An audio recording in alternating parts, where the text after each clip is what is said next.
be going live on both. And Sean has just put a link in the Twitch chat. It's the first of those links, the @Faolkor. The other one, @Faolkor ASMR, is for more traditional triggers. Let me check my link settings. Oh gosh, my gain was down way lower than it usually is.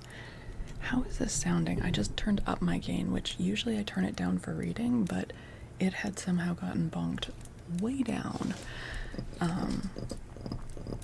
The realization you just made. Also, Quantum Weasel, thank you for that 5-stream streak. And Brawl, hello. Thank you for the 3-stream streak. A Pika streak. I love that. That's really cute.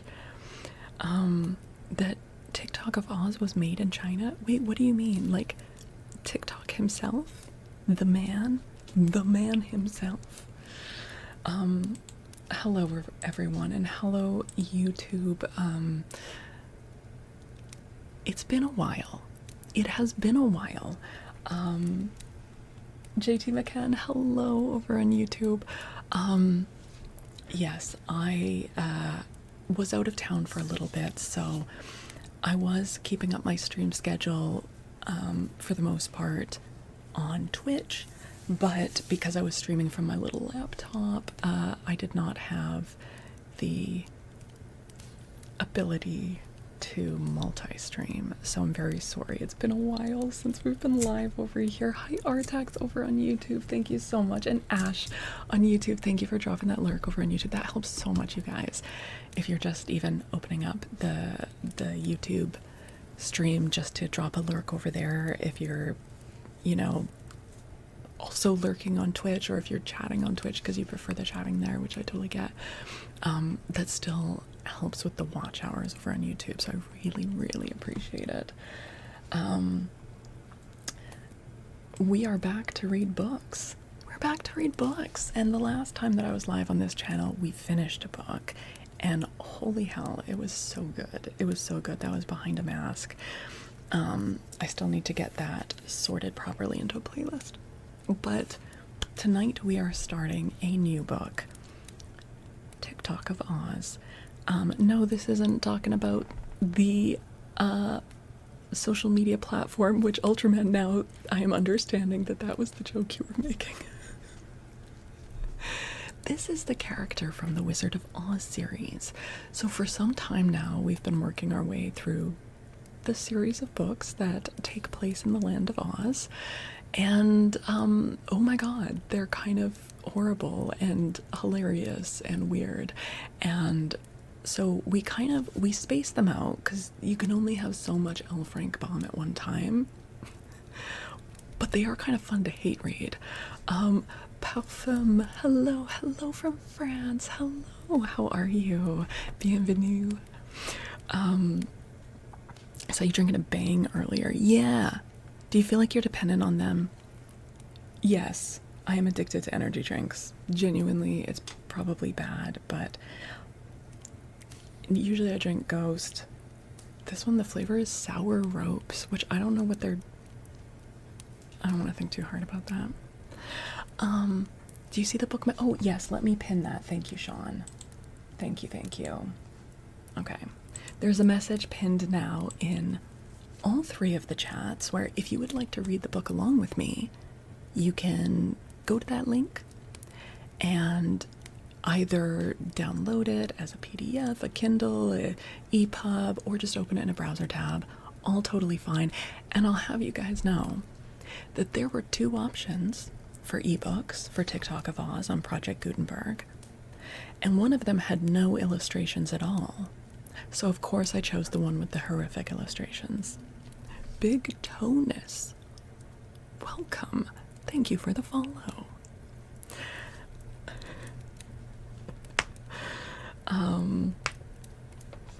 Yeah. Speed a Freak.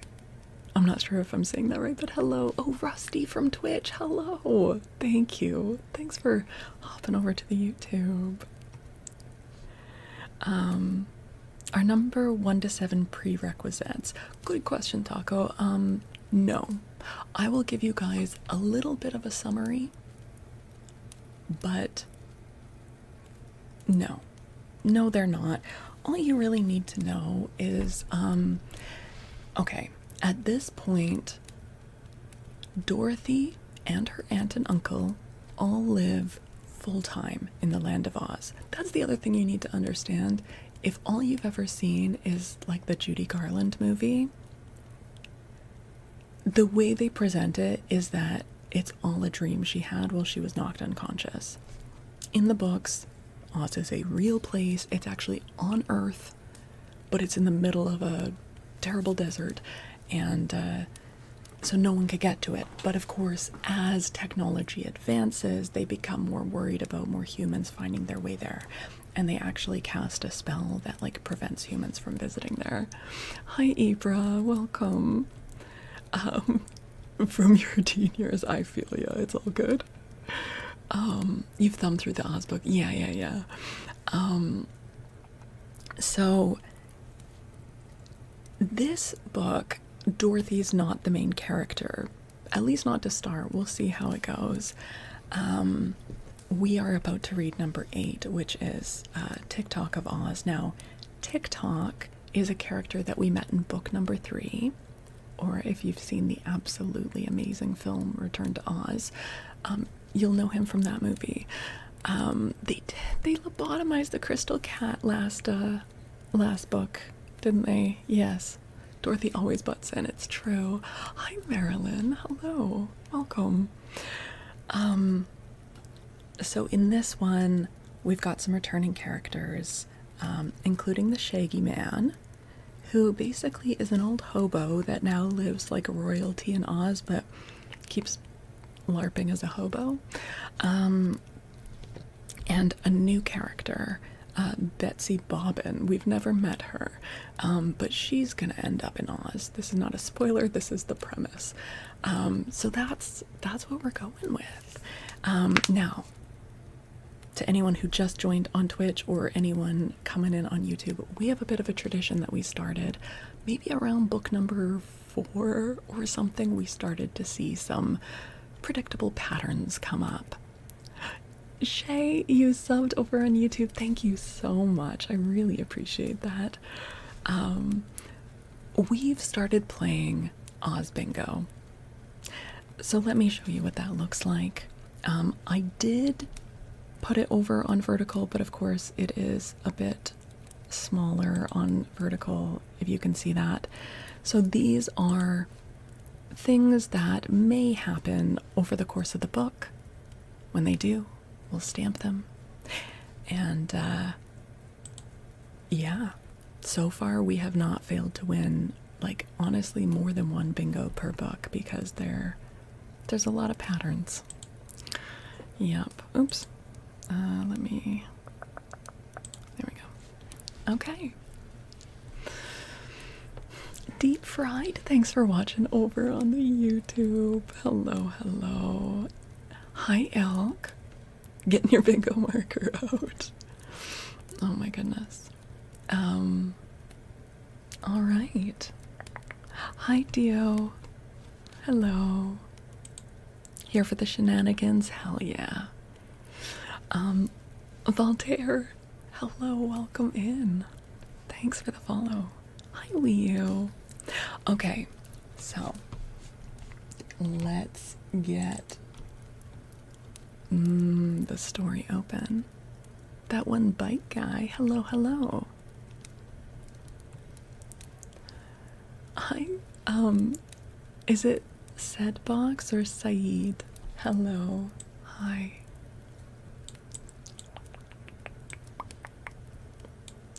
You're here for shenanigans. Wait, that's good. Wait, how are you guys not a duo? Like fidgety fools around and shenanigans? I wouldn't stand a chance. Hi, John. Hello. It's just chill here. Well, it's about to get really weird because we're reading a book set in the Land of Oz. Hi, Nico. You're also here for the shenanigans. Alright, I better deliver. Good thing we're reading a really fucking weird book. I'm just assuming, based on every other book in this series, which is really fucking weird. He opted for D13 instead. Yeah, what's with that, Sean? Okay. Tik Tok of Oz.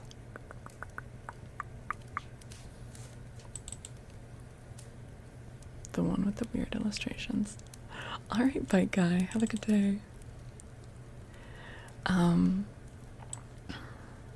Yes, and we also have some...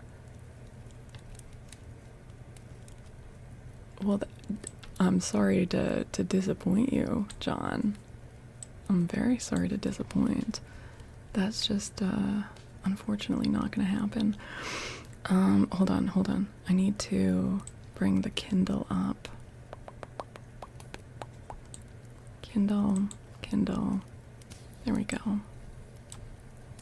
Look at this wonderful, fabulous. Give me one sec. I had a huge tech catastrophe right at the start of stream, and it kind of undid some of my setup, so let me reset that up. Copy, let's paste it into vertical.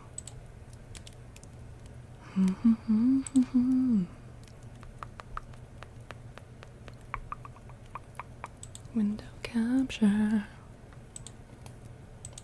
Add existing Kindle. Add. There we go. Oops. Okay. So that people in vertical will be able to see it. Let me just crop it in a tiny bit. I had this all set up and then some of it just got undone when my computer crashed. But I do need to be able to show you guys some of these illustrations because some of them are just really, really weird. Really weird. Okay, this is I didn't realize TikTok had like a hairpiece and a mustache. Like, that's kind of crazy. Let's see if there's another. There's usually pictures at the front. Okay, we've got TikTok in a glass of water. I'm gonna assume this is like a well of some sort, but it kind of looks like he's just chilling in a glass of water. Okay, this is him with, I'm guessing, Betsy Bobbins and her mule, who looks pissed off. That mule is not happy. Okay. Alright. Okay. Oh my gosh. Let's turn those off and start reading. Hi Starboy. And again, if you want to read along, check the pinned comment. Okay. Tik Tok of Oz by L. Frank Baum. I'm gonna have to do horrible voices for this, aren't I? Hi Pavalo, hello. Yeah, the mule does look like he's gonna murder someone. I'm excited. Here we go. Oh my god. Okay, there is a foreword to my readers from L. Frank Baum. The very marked success of my last year's fairy book, The Patchwork Girl of Oz, convinces me that my readers like the Oz stories best of all, as one little girl wrote me.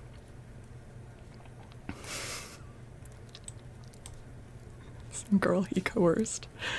So here, my dears, is a new Oz story.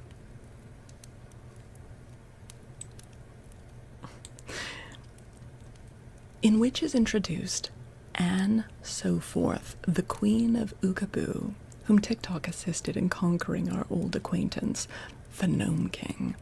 It also tells of Betsy Bobbin and how, after many adventures, she finally reached the marvelous land of Oz.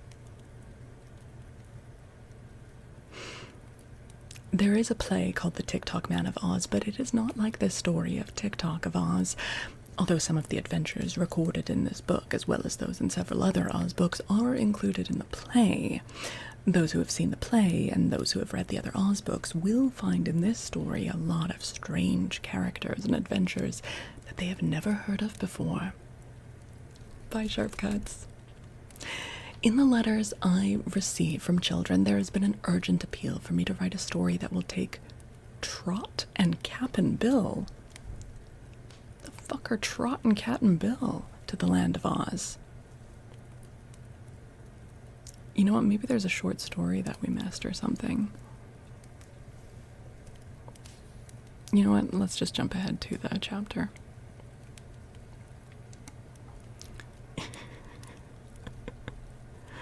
And here's another picture.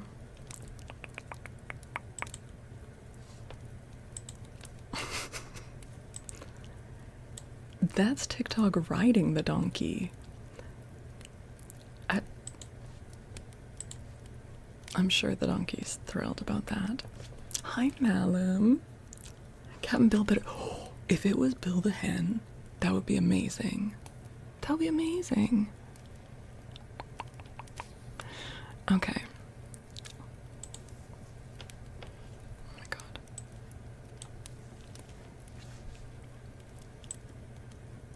The Kindle app is being a bit of a futz. Okay.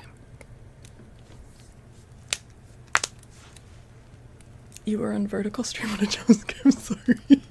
Suddenly you're just confronted with TikTok on a donkey. Nice articulating joke. Thank you. Thank you. Okay, chapter 1. Anne's army. I won't, cried Anne. I won't sweep the floor. It is beneath my dignity. Someone must sweep it, replied Anne's younger sister, Sally. Sally? Is that a Sally? S-A-L-Y-E. Okay. Else we shall soon be waiting in dust. And you are the eldest and the head of the family. Well, I'm Queen of Ugaboo, said Anne proudly. But, she added with a sigh, my kingdom is the smallest and poorest in all the land of Oz. Oh shit, do we already have a thing to tick off of our bingo board? Go to a new fairyland. We've never been to Ugaboo. Hold on. We've never been to Ugaboo before. Okay. We gotta check that off on our bingo.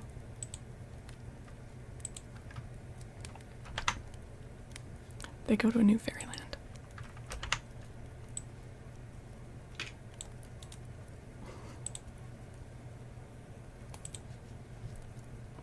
We've already got something marked down. That's crazy.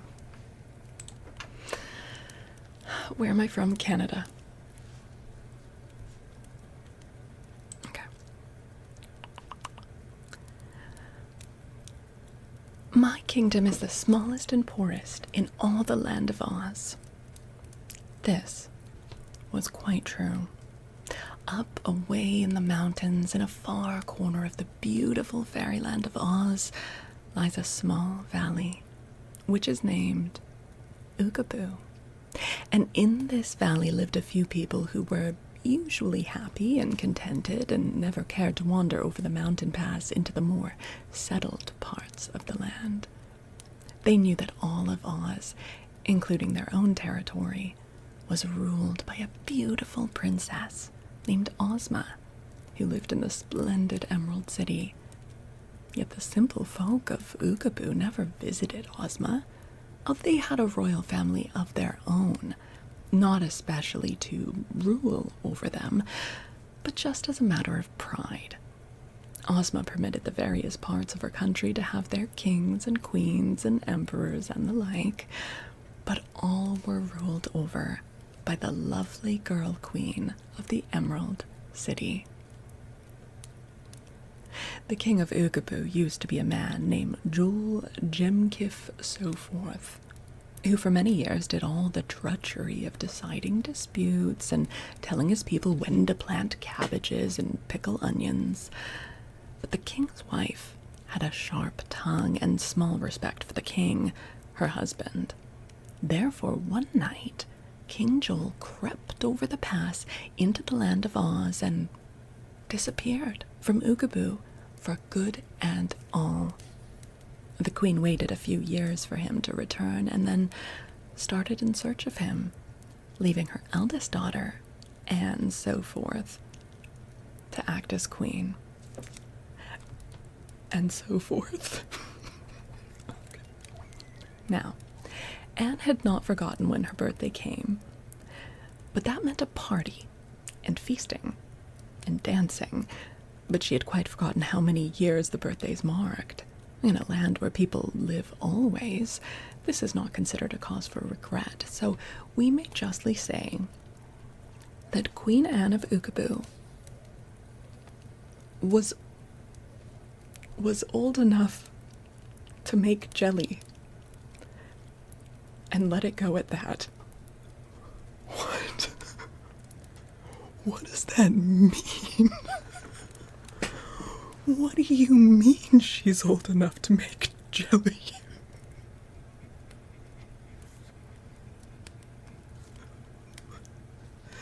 Why are we being weird?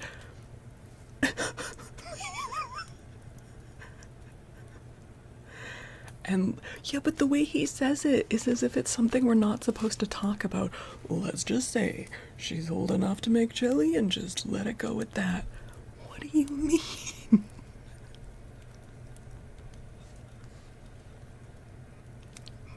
That's crazy. Bomb, you're crazy.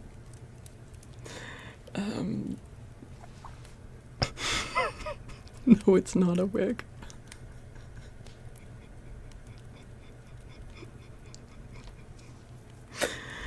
Oh my god, okay.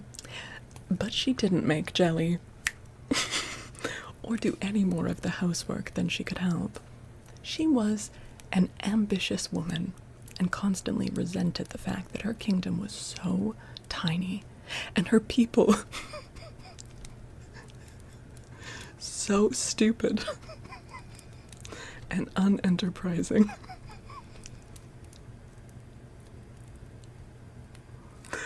L. Frank Baum, he's doing it again. Is this ASMR? Yeah, it is, Adit. I'm also streaming on I'm also streaming on Twitch in the ASMR section. When we're done reading, we'll be doing more traditional triggers. So, sorry. Let me read that line again without laughing through it. Constantly resented the fact that her kingdom was so tiny and her people so stupid and unenterprising. Often she wondered what had become of her father and mother out beyond the pass in the wonderful land of Oz, and the fact that they did not return to Ugaboo led Anne to suspect that they had found a better place to live. So, when Sally refused to sweep the floor of the living room in the palace, and Anne would not sweep it either, she said to her sister, "I'm going away. This absurd kingdom of Ugaboo tires me." "Oh, go if you want," answered Sally, "but you are very foolish to leave this place." "Why?" asked Anne. "Because in the land of Oz, which is Ozma's country, you will be a nobody, while here you are a queen." "Oh yes, queen over 18 men, 27 women, and 44 children," returned Anne bitterly. "Well, there are certainly more people than that in the great land of Oz," laughed Sally. "Why don't you raise an army and conquer them and be queen of all Oz?" she asked, trying to taunt Anne and so to anger her. Then she made a face at her sister and went into the backyard to swing in the hammock. Her jeering words, however, had given Queen Anne an idea. She reflected that Oz was reported to be a peaceful country, and Ozma, a mere girl who ruled with gentleness to all and was obeyed because her people loved her. Well, even in Ugaboo, the story was told that Ozma's sole army consisted of 27 fine officers who wore beautiful uniforms but carried no weapons because there was no one to fight. Once there had been a private soldier besides the officers, but Ozma had made him a captain general and taken away his gun for fear it might accidentally hurt someone. The more Anne thought about the matter, the more she was convinced it would be easy to conquer the land of Oz and set herself up as ruler in Ozma's place, if she had but an army to do it with. Afterward, she could go out into the world and conquer other lands, and then perhaps she would find a way to the moon and conquer that. She had a warlike spirit that preferred trouble to idleness. It all depended on an army, Anne decided. She carefully counted in her mind all the men of her kingdom. Yes, there were exactly 18 of them, all told. That would not make a very big army, but by surprising Ozma's unarmed officers, her men might easily subdue them. Gentle people are always afraid of those that bluster, Anne told herself. I don't wish to shed any blood, for that would shock my nerves and I might faint. But if we threaten and flash our weapons, I'm sure the people of Oz will fall upon their knees before me and surrender. This argument, which she repeated to herself more than once, finally determined the Queen of Ugaboo to undertake the audacious venture. Whatever happens, she reflected, can make me no more unhappy than my staying shut up in this miserable valley and sweeping floors and quarreling with Sister Sally. So I will venture all and win what I may. That very day, she started out to organize her army. The first man she came to was Joe Apple, so called because he had an apple orchard. "Joe," said Anne, "I am going to conquer the world, and I want you to join my army." "Oh, don't ask me to do such a fool thing, for I must politely refuse your majesty," said Joe Apple. "I have no intention of asking you. I shall command you, as Queen of Ugaboo, to join," said Anne. Well, in that case, I suppose I must obey," the man remarked in a sad voice. "But I pray you to consider that I am a very important citizen, and for that reason am entitled to an office of high rank." "You shall be a general," promised Anne. "With gold epaulets and a sword?" he asked. "Of course," said the Queen.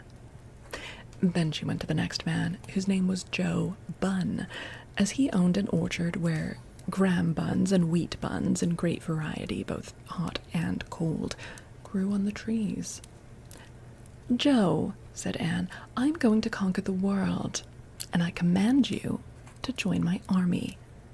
"Impossible," he exclaimed. "The bun crop has to be picked." "Let your wife and children do the picking," said Anne. "Oh, but I'm a man of great importance, Your Majesty," he protested. "For that reason you shall be one of my generals, and wear a cocked hat with gold braid, and curl your mustaches and clank a long sword," she promised. So he consented, although sorely against his will, and the Queen walked on to the next cottage. Here lived Joe Cone, so called because the trees in his orchard bore crops of excellent ice cream cones. "Joe," said Anne, "I am going to conquer the world, and you must join my army." "Oh, excuse me, please," said Joe Cone. "Well, I'm a bad fighter. My good wife conquered me years ago, and she can fight better than I. Oh, take her, Your Majesty, instead of me, and I'll bless you for the favor." "This must be an army of men, fierce, ferocious warriors," declared Anne, looking sternly upon the mild little man. Ladies, we're reading right now, please."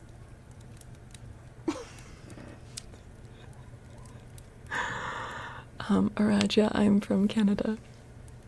Hello. Also, Invader Zed, thank you for the follow on Twitch. Oh dear, Tim Watkins. Nah, because you want to stick around and listen to a story. That's the best option. Alright. When you will leave my wife here in Ugaboo? He asked. Yes, and make you a general.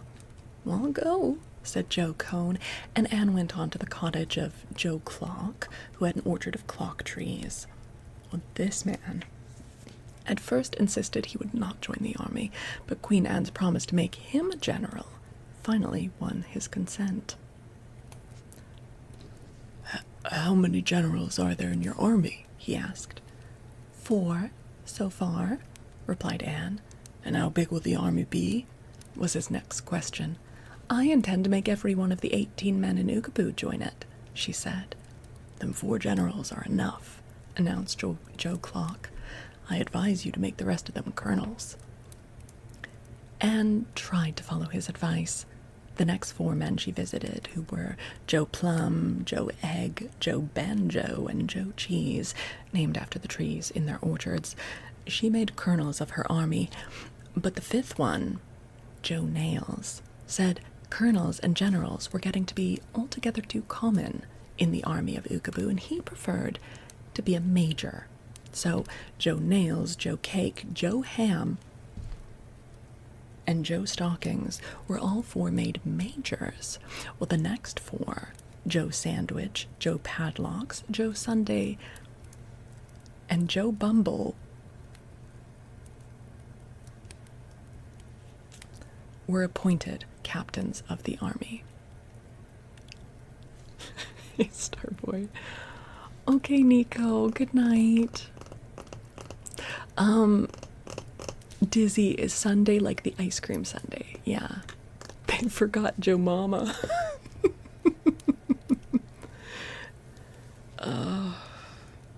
I can't believe there's a Joe Ham and also a Joe B word, so we're calling him Joe Bumbles. Hi, Gentle Tap, good to see you. But now, Queen Anne was in a quandary. There remained 2 other men in all Ugaboo, and if she made these 2 lieutenants, well, there were 4 captains, 4 majors, 4 colonels, and 4 generals, there was likely to be jealousy in her army, and perhaps mutiny and desertions. One of these men, however, was Joe Candy, and he would not go at all. No promises could tempt him, nor could threats move him. He said he must remain at home to harvest his crop of Jackson balls, lemon drops, bonbons, and chocolate creams. Does anyone know what a Jackson ball is? Hi, Claire, welcome. Thank you.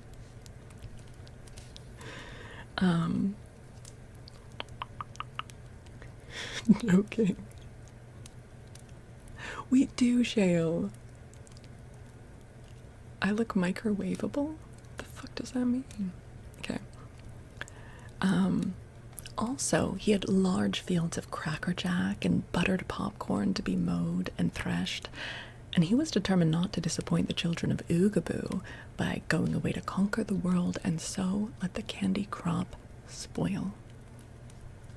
Finding Joe Candy so obstinate, Queen Anne let him have his own way and continued her journey to the house of the 18th and last man in Ugaboo, who was a young fellow named Joe Files. This Files had 12 trees, which bore steel files of various sorts, but also he had 9 book trees on which he grew a choice selection of storybooks. In case you have never seen books growing upon trees, I will explain that those in Joe Files' orchard were enclosed in broad green husks which, when fully ripe, turned to a deep red color. Then the books were picked and husked and were ready to read. If they were picked too soon, the stories were found to be confused and uninteresting, and the spelling bad, However, if allowed to ripen perfectly, the stories were fine reading, and the spelling and grammar excellent. Files freely gave his books to all who wanted them, but the people of Ugaboo cared little for books, and so he had to read most of them himself before they spoiled. For as you probably know, as soon as the books were read, the words disappeared and the leaves withered and faded, which is the worst fault of all books which grow upon trees. When Queen Anne spoke to this young man, Files, who was both intelligent and ambitious, he said he thought it would be great fun to conquer the world. But he called her attention to the fact that he was far superior to the other men of her army. Therefore, he would not be one of her generals, or colonels, or majors, or captains, but claimed the honor of being the sole private. Anne did not like this idea at all. "I hate to have a private soldier in my army," she said. "They're so common. I am told that Princess Ozma once had a private soldier, and she made him her captain general, which is good evidence that the private was unnecessary." "Ozma's army doesn't fight," returned Files, "but your army must fight like fury in order to conquer the world. I have read in my books that it is always the private soldiers who do the fighting, for no officer is ever brave enough to face the foe. Also, it stands to reason that your officers must have someone to command and to issue their orders to. Therefore, I'll be the one. I long to slash and slay the enemy and become a hero. Then we'll return to Ugaboo. I'll take all the marbles away from the children and melt them up, and make a marble statue of myself for all to look upon and admire." Anne was much pleased with Private Files. I don't like his name. Private Files sounds really sus. Especially in this era. Oh my god.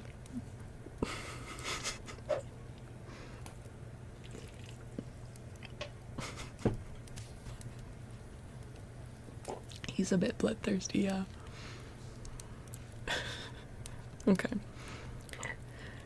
Okay. Anne was much pleased with Private Files.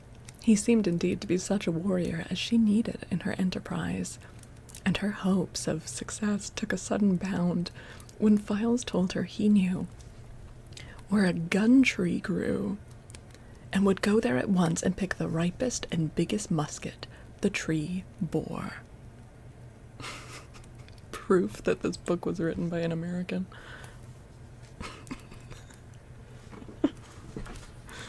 Why is there a freaking gun tree in the land of Oz? What the hell? That's crazy. Only the ripest musket. I feel bad for anyone who's just like scrolling YouTube shorts while stoned and they come across this story. This is really weird. Okay. Do you guys want to see the picture of the ripest musket? Hold on. Kindle. There we go. There's the gun tree. There's a gun tree. And, I don't know who that is. Maybe that's Anne. I don't know. It's a girl looking out the window. So.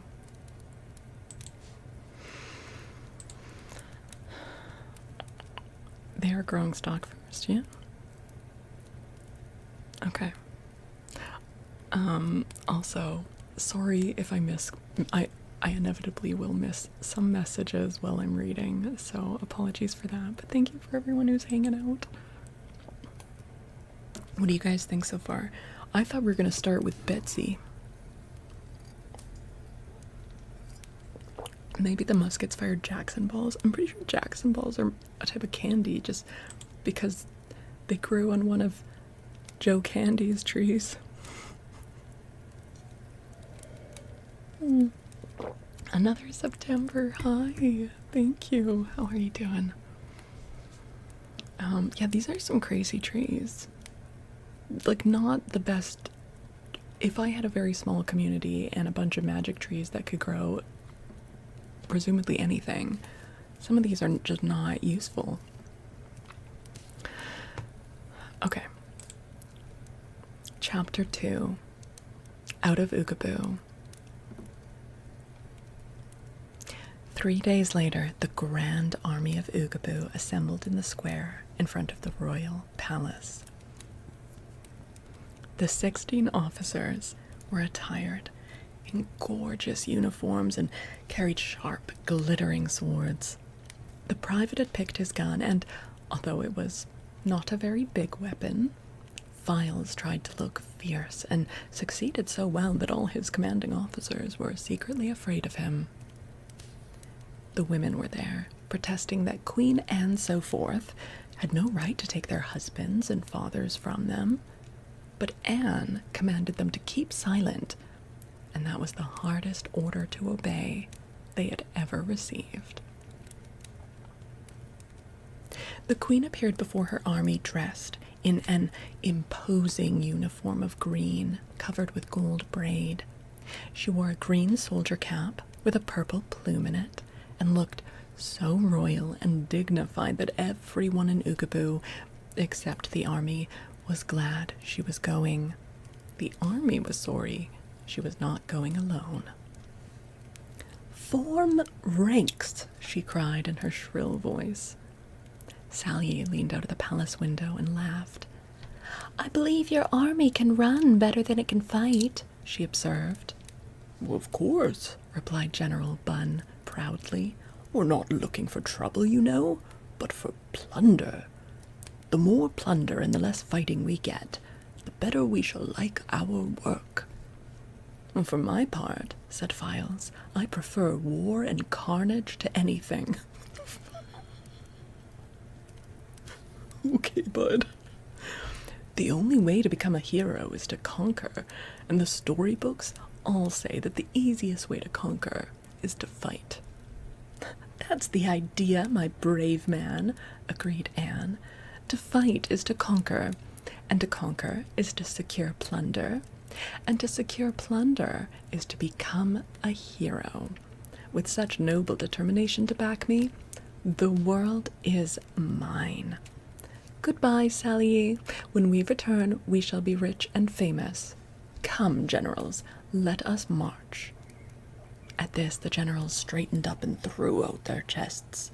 Then they swung their glittering swords in rapid circles and cried to the colonels, "Forward, march!" Then the colonels shouted to the majors, "Forward, march!" And the majors yelled to the captains, "Forward, march!" And the captains screamed to the private, "Forward, march!" So Files shouldered his gun and began to march, and all the officers followed after him. Queen Anne came last of all, rejoicing in her noble army and wondering why she had not decided long ago to conquer the world. In this order, the procession marched out of Ugaboo and took the narrow mountain pass which led into the lovely fairyland of Oz. End of chapter.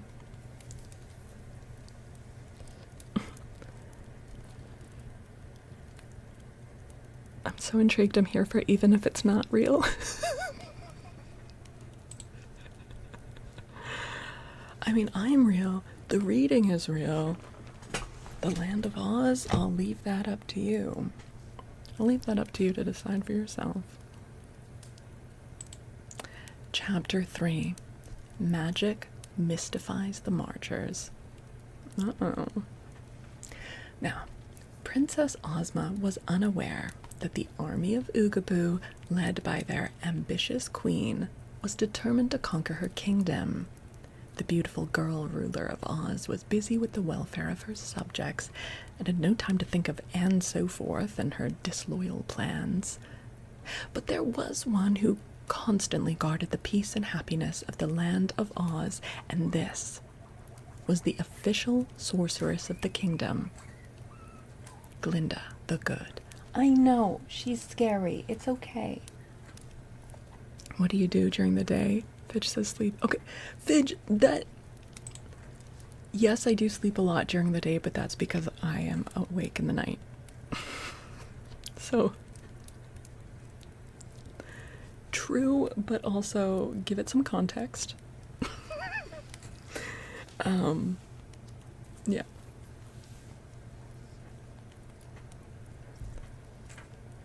Oh my god, Jane, I misread your message. You're saying I poop out at parties, which means you get tired at parties. I thought you just put a comment saying I poop at parties. And I was like, I mean, I guess everyone does at some point or another.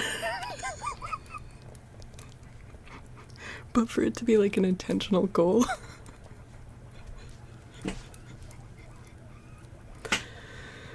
Literal party pooper. Girlies, can you what? Okay, Nim is waiting in line for the water bottle. Check this out. Nim's waiting in line for the water bottle.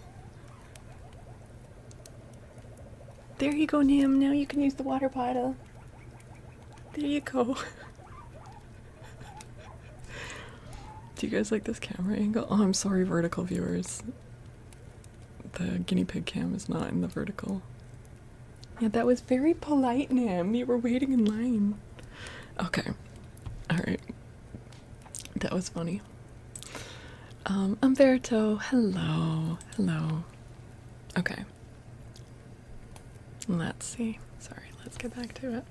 She does know how to cue. They were a Lima, yeah. Okay. In her magnificent castle, which stands far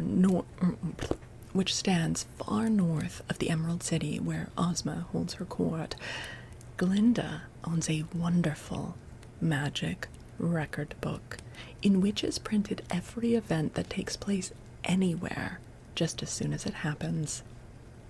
The smallest things and the biggest things are all recorded in this book. If a child stamps its foot in anger, Glinda reads about it. If a city burns down, Glinda finds this fact noted in her book. The sorceress always reads her record book every day.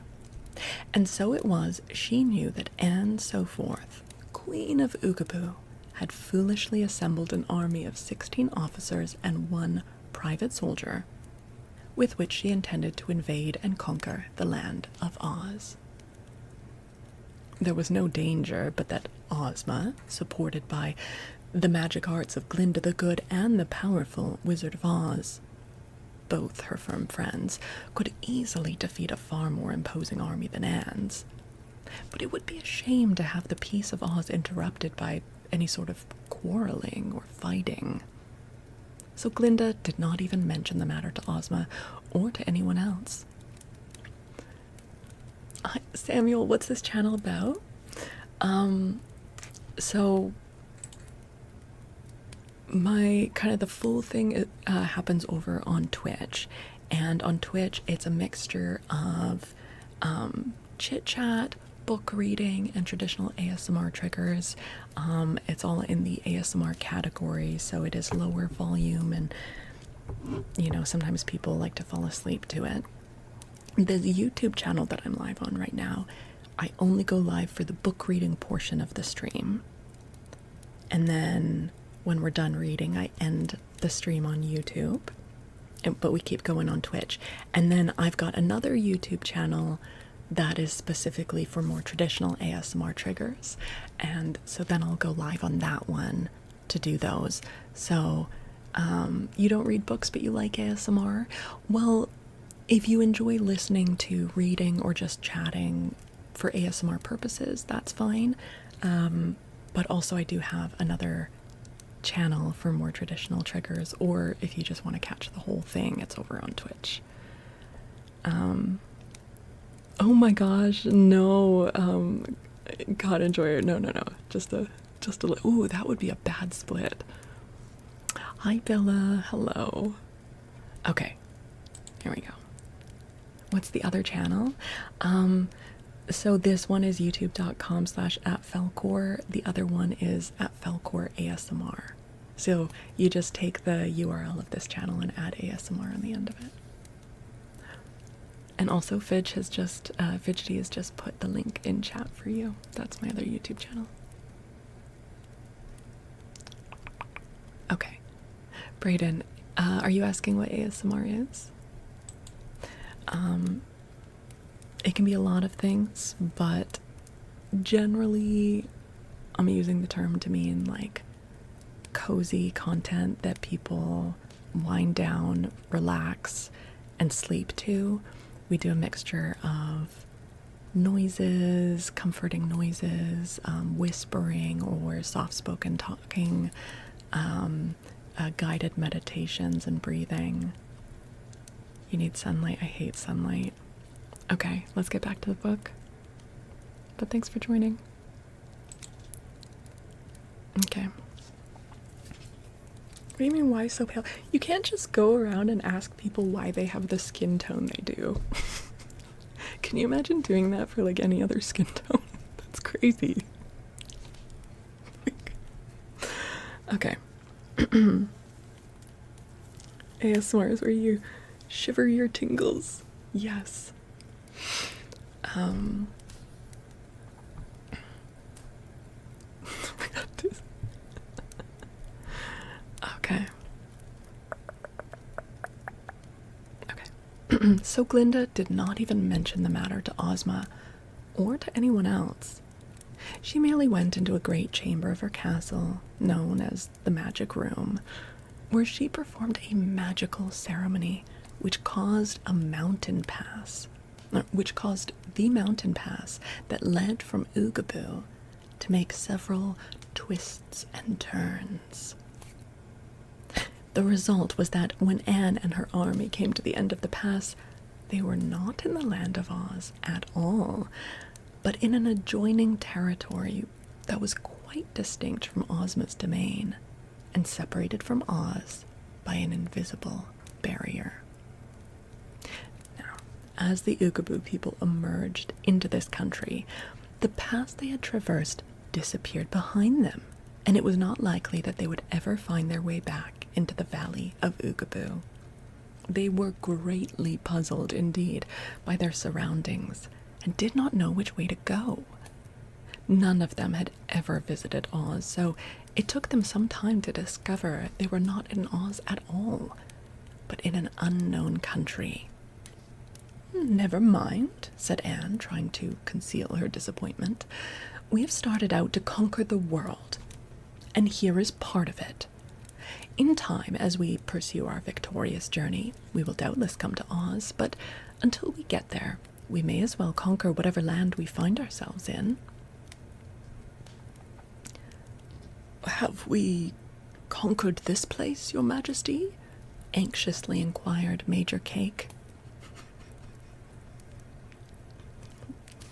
Major Cake. "Most certainly," said Anne. "We have met no people as yet, but when we do, we will inform them that they are our slaves." Man, we should have put a thing on the bingo board for Balm seems strangely pro-slavery. I'm not Russian, I'm Canadian.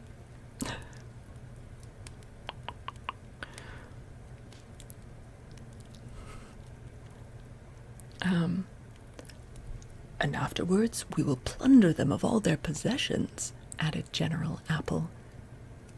"They may not possess anything," objected Private Files, "but I hope they will fight us just the same.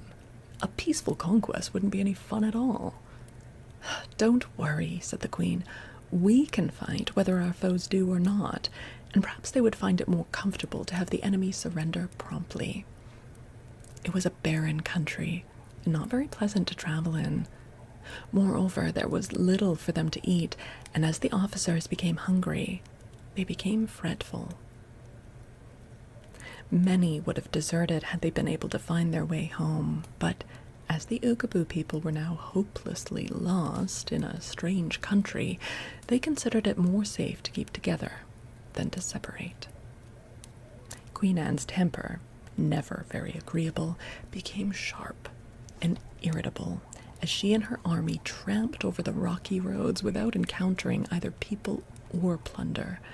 She scolded her officers until they became surly, and a few of them were disloyal enough to ask her to hold her tongue. Others began to reproach her for leading them into difficulties, and in the space of 3 unhappy days, every man was mourning for his orchard in the pretty valley of Ugaboo. Files, however, proved a different sort. The more difficulties he encountered, the more cheerful he became, and the sighs of the officers were answered by the merry whistle of the private.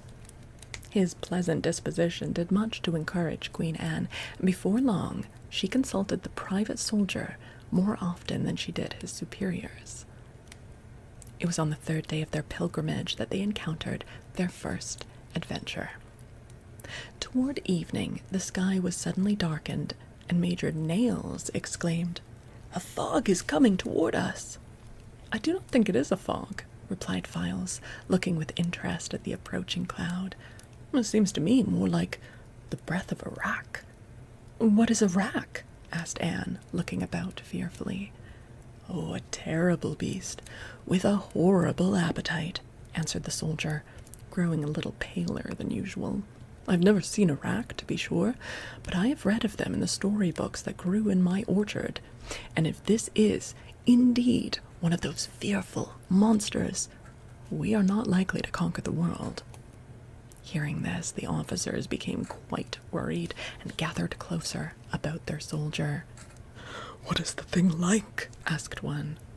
"The only picture of a rack that I ever saw in a book was rather blurred," said Files, "because the book was not quite ripe when it was picked. But the creature can fly through the air and run like a deer and swim like a fish. Inside its body is a glowing furnace of fire, and the rack breathes in air and breathes out smoke, which darkens the sky for miles around, wherever it goes.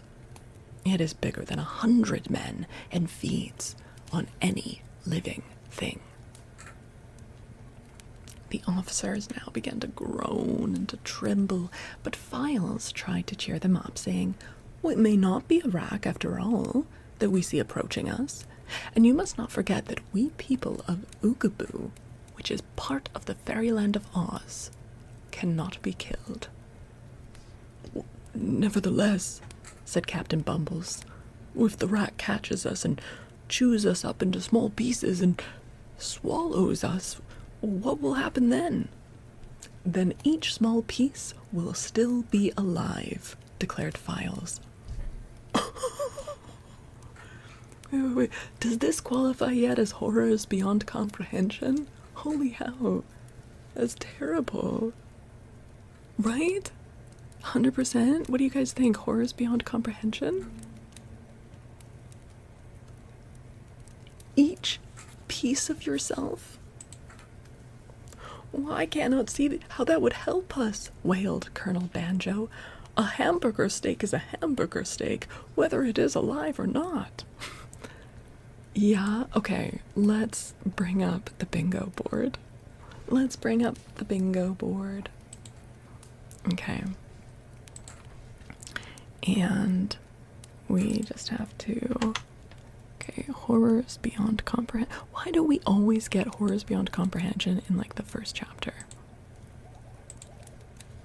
There we go. You girlies are so chatty tonight. Oh my gosh. What are the foods on the trees? Well, some of them were food trees, some of them were not. The Oz books are actually cosmic horror. They're pretty terrible. Yeah. I'm now Pleag. Hello. You're gonna fall asleep. You're gonna fight for Joe Candy. Hell yeah. Well, I'm glad you found us too. I hope we see you again and that you sleep well. You think I'm crazy? No, I'm just reading a crazy book. Is there... I don't think there's an illustration of a living hamburger meat, but we'll see. Okay.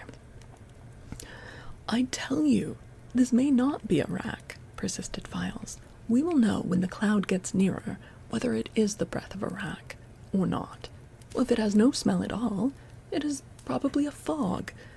But if it has an odor of salt and pepper, it is a wrack, and we must prepare for a desperate fight. They all eyed the dark cloud fearfully. Before long, it reached the frightened group and began to envelop them. Every nose sniffed the cloud, and every one detected in it the odor of salt and pepper. "The rack!" shouted Private Files, and with a howl of despair, the 16 officers fell to the ground, writhing and moaning in anguish. Queen Anne sat down upon a rock and faced the cloud more bravely, although her heart was beating fast. As for Files, he calmly loaded his gun and stood ready to fight the foe, as a soldier should.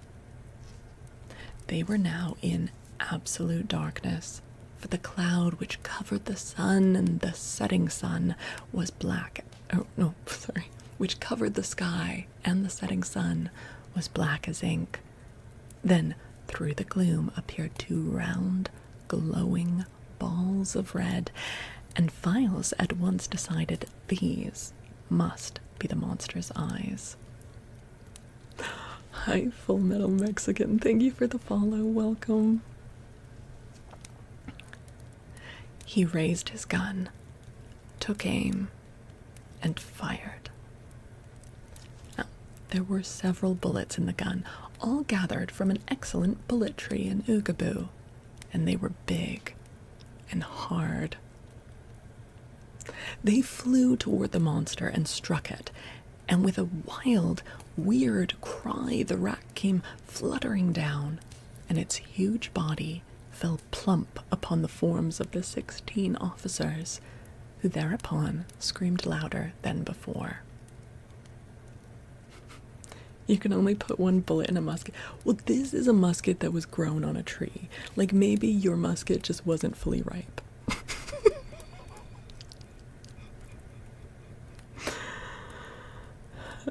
Japan's hello.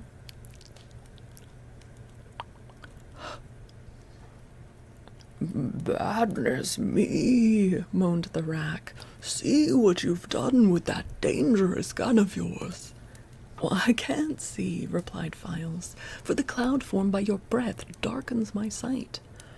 "Don't tell me it was an accident," continued the rack, reproachfully, as it still flapped its wings in a helpless manner. "Don't claim you didn't know the gun was loaded. I beg of you." "I don't intend to," replied Files. "Did the bullets hurt you very badly?" "One has broken my jaw, so that I can't open my mouth. You will notice that my voice sounds rather harsh and husky, because I have to talk with my teeth set close together. Another bullet broke my left wing, so that I can't fly, and still another broke my right leg, so that I can't walk. It was the most careless shot I ever heard of." "Can't you manage to lift your body off from my commanding officers?" inquired Files. "From their cries, I'm afraid your great weight is crushing them." "I hope it is," growled the rack. "I want to crush them, if possible, for I have a bad disposition.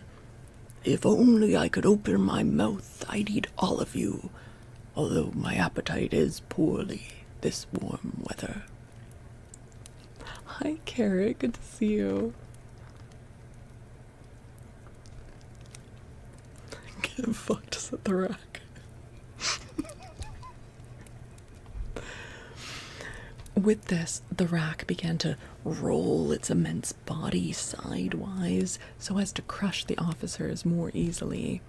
But in doing this, it rolled completely off from them, and the entire 16 scrambled to their feet and made off as fast as they could run. Private Files could not see them go, but he knew from the sound of their voices that they had escaped, so he ceased to worry about them. "Pardon me if I now bid you goodbye," he said to the rack. The parting is caused by our desire to continue our journey. If you die, do not blame me, for I was obliged to shoot you as a matter of self-protection." "I shall not die," answered the monster, "for I bear a charmed life. But I beg you not to leave me." "Why not?" asked Files. "Because my broken jaw will heal in about an hour, and then I shall be able to eat you. My wing will heal in a day, and my leg will heal in a week, when I shall be as well as ever. Having shot me, and so caused me all this annoyance, it is only fair and just that you remain here and allow me to eat you as soon as I can open my jaws." "I beg to differ with you," returned the soldier firmly. "I have made an engagement with Queen Anne of Ugaboo to help her conquer the world, and I cannot break my word for the sake of being eaten by a rak." "Oh, well, that's different," said the monster. "If you have an engagement, don't let me detain you." Why aren't you killing it? Like, he's obviously going to track you down and kill you and eat you. So Files felt around in the dark and grasped the hand of the trembling queen, whom he led away from the flapping, sighing rak. They stumbled over the stones for a way, but presently began to see dimly the path ahead of them. As they got farther and farther away from the dreadful spot where the wounded monster lay. By and by they reached a little hill and could see the last rays of the sun flooding a pretty valley beyond, for now they had passed beyond the cloudy breath of the rack. Here were huddled the 16 officers, still frightened and panting from their run. They had halted only because it was impossible for them to run any farther. Now, Queen Anne gave them a severe scolding for their cowardice, at the same time praising Files for his courage. "We are wiser than he, however," muttered General Clock. "For by running away we are now able to assist your majesty in conquering the world, whereas had Files been eaten by the rak, he would have deserted your army." After a brief rest, they descended into the valley, and as soon as they were out of sight of the rack, the spirits of the entire party rose quickly. Just at dusk, they came to a brook, on the banks of which Queen Anne commanded them to make camp for the night. Each officer carried in his pocket a tiny white tent. This, when placed upon the ground, quickly grew in size until it was large enough to permit the owner to enter it and sleep within its canvas walls. Files was obliged to carry a knapsack, in which was not only his own tent, but an elaborate pavilion for Queen Anne, besides a bed and a chair and a magic table. This table, when set upon the ground in Anne's pavilion, became of large size, and in a drawer of the table was contained the queen's supply of extra clothing, her manicure and toilet articles, and other necessary things. The royal bed was the only one in the camp, the officers and the private sleeping in hammocks attached to their tent poles.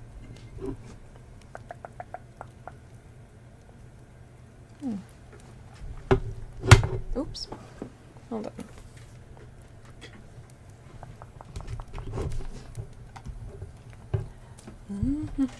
So question, because we saw something similar in the last book, didn't we? Where the wizard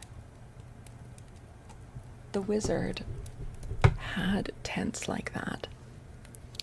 But he used a magic trick, or he would take like a handkerchief and turn it into a tent that was bigger on the inside than the outside. These seem like magical items, but no one's casting any spells. Magic is forbidden in the Land of Oz unless done by Glinda, or the wizard because he's the student of Glinda.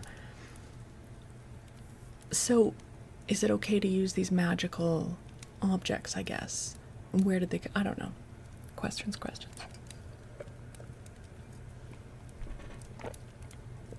Oh, Samuel, my pleasure. I'm glad that I'm able to do this. Yeah, I was out of town for a bit, and so even though I was still going live on Twitch, I wasn't able to multi-stream from my little laptop. So it's really good to be able to go live again on YouTube.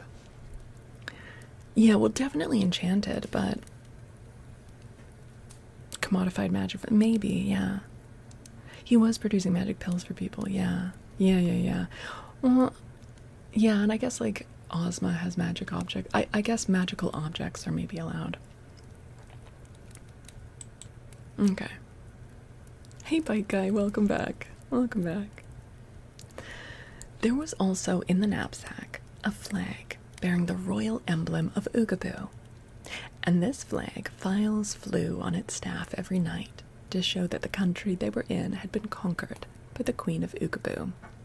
So far, no one but themselves had seen the flag, but Anne was pleased to see it flutter in the breeze and considered herself already a famous conqueror. What kind of magic pills? They were like smarts pills. Like instead of learning something, you'd just take a pill and know it.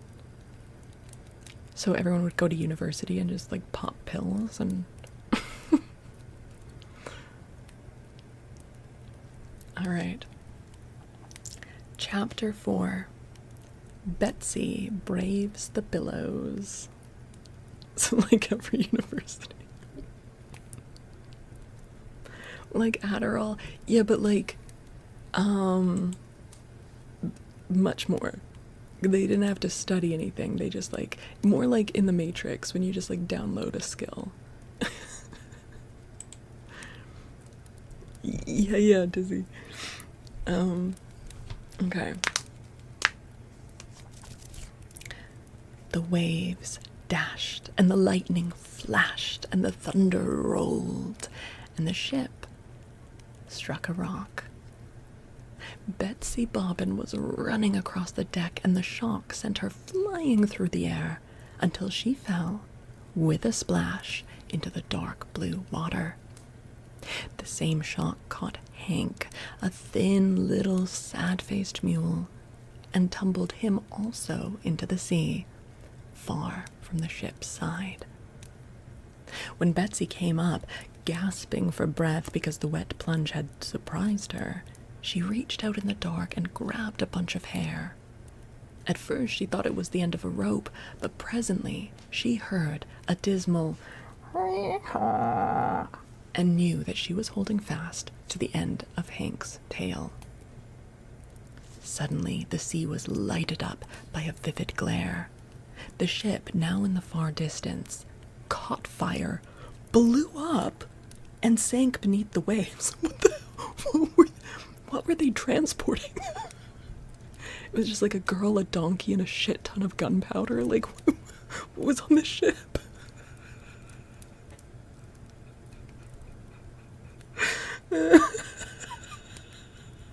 Sorry, not funny.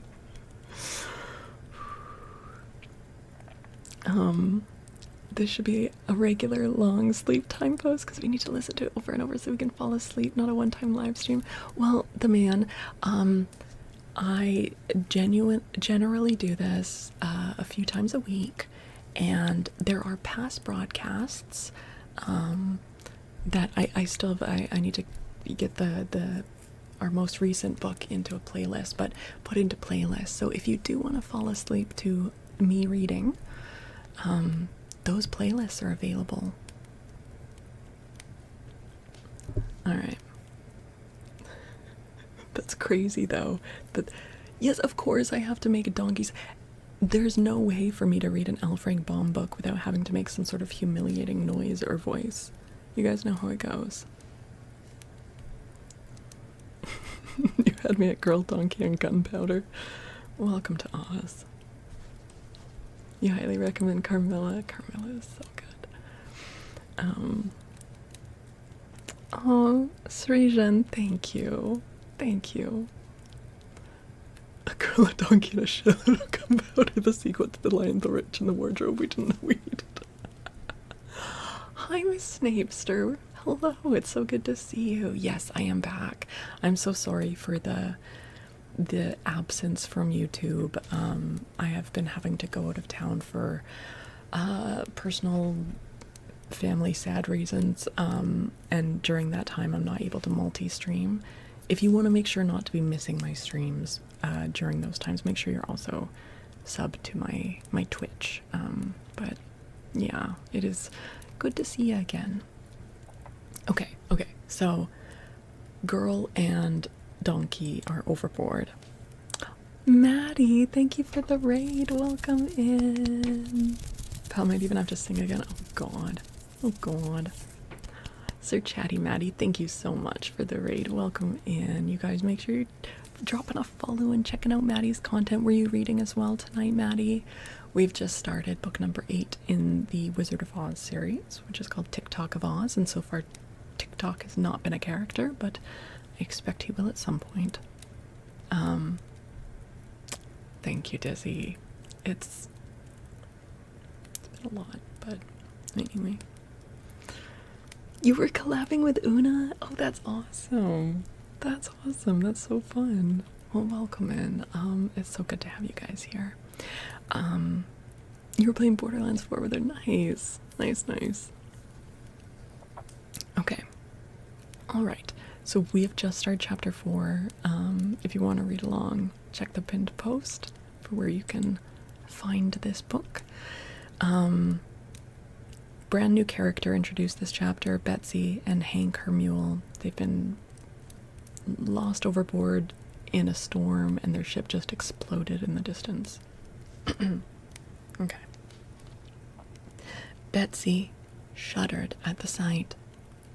But just then her eye caught a mass of wreckage floating near her, and she let go of the mule's tail and seized the rude raft, pulling herself up so that she rode upon it in safety.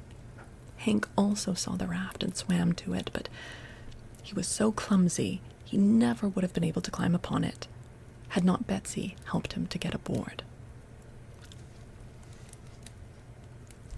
You see, Titanic, she even managed to get a mule on board her little floaty device. They had to crowd close together, for their support was only a hatch cover torn from the ship's deck, but it floated them fairly well, and both the girl and the mule knew it would keep them from drowning. The storm was not over by any means when the ship went down. Blinding bolts of lightning shot from cloud to cloud, and the clamor of the deep thunder. Yes, from cloud to cloud, yes. I did say your name. I did. Okay. But that didn't sound like a deep thunderclap.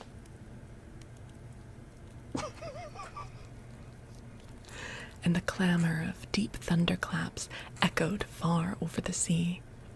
The waves tossed the little raft here and there, as a child tosses a rubber ball, and Betsy had a solemn feeling that for hundreds of watery miles in every direction, there was no living thing besides herself and the small donkey.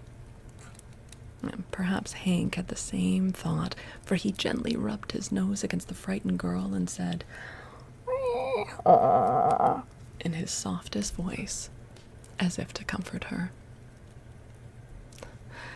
"You'll protect me, Hank dear, won't you?" she cried helplessly, and the mule said, again, in tones that meant a promise. Girls, if I give you a cookie, will you be... You guys,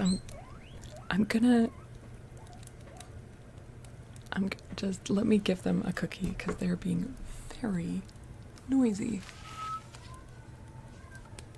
What? Did you guys just hear a weird noise? Okay, anyways, I'll be right back. Okay, what do you want?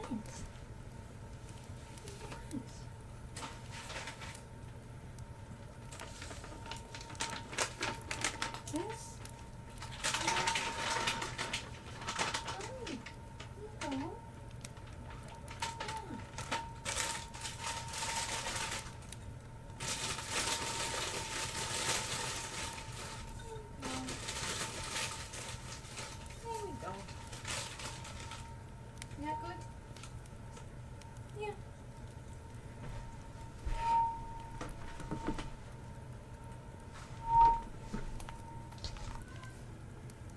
Do you guys hear that?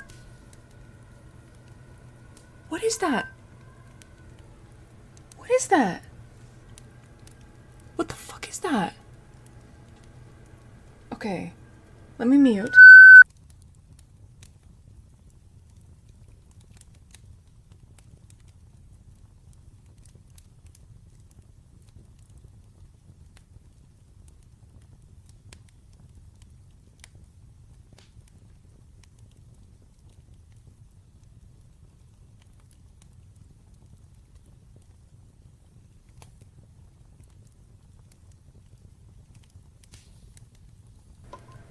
No, my headphones are plugged into my audio interface. They've never done that before.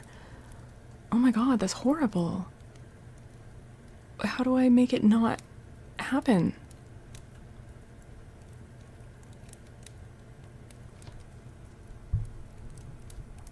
Have the gain turned up too much? I mean, I've had it higher for doing ASMR. Yeah, how come it happened when I took off the headphones? That's weird, right? Yeah, it's fine when I'm have them on, but that's kind of crazy. Try yelling if I'm sorry.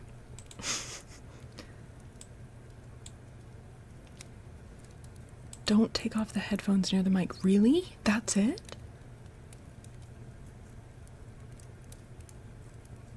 It happens when the mic hears the headphones. Oh, that's crazy. Okay. All right, I won't do that. Sorry, guys. I didn't know that was possible.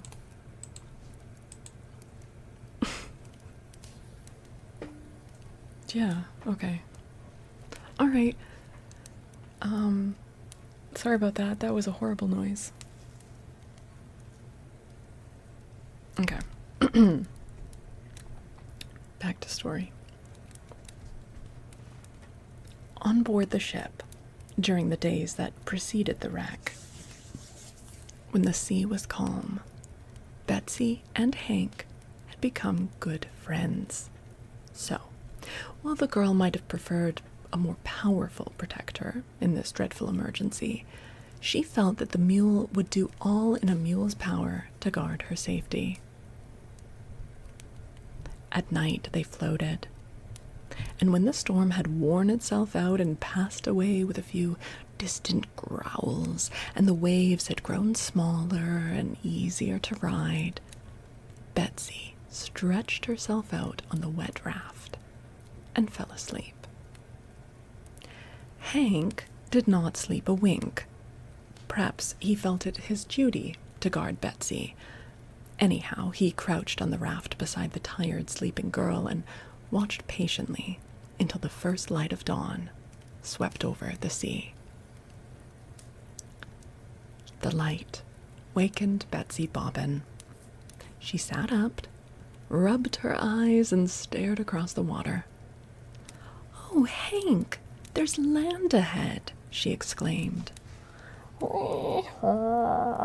Answered Hank in his plaintive voice. The raft was floating swiftly toward a very beautiful country, and as they drew near, Betsy could see banks of lovely flowers showing brightly between leafy trees. But no people were to be seen at all.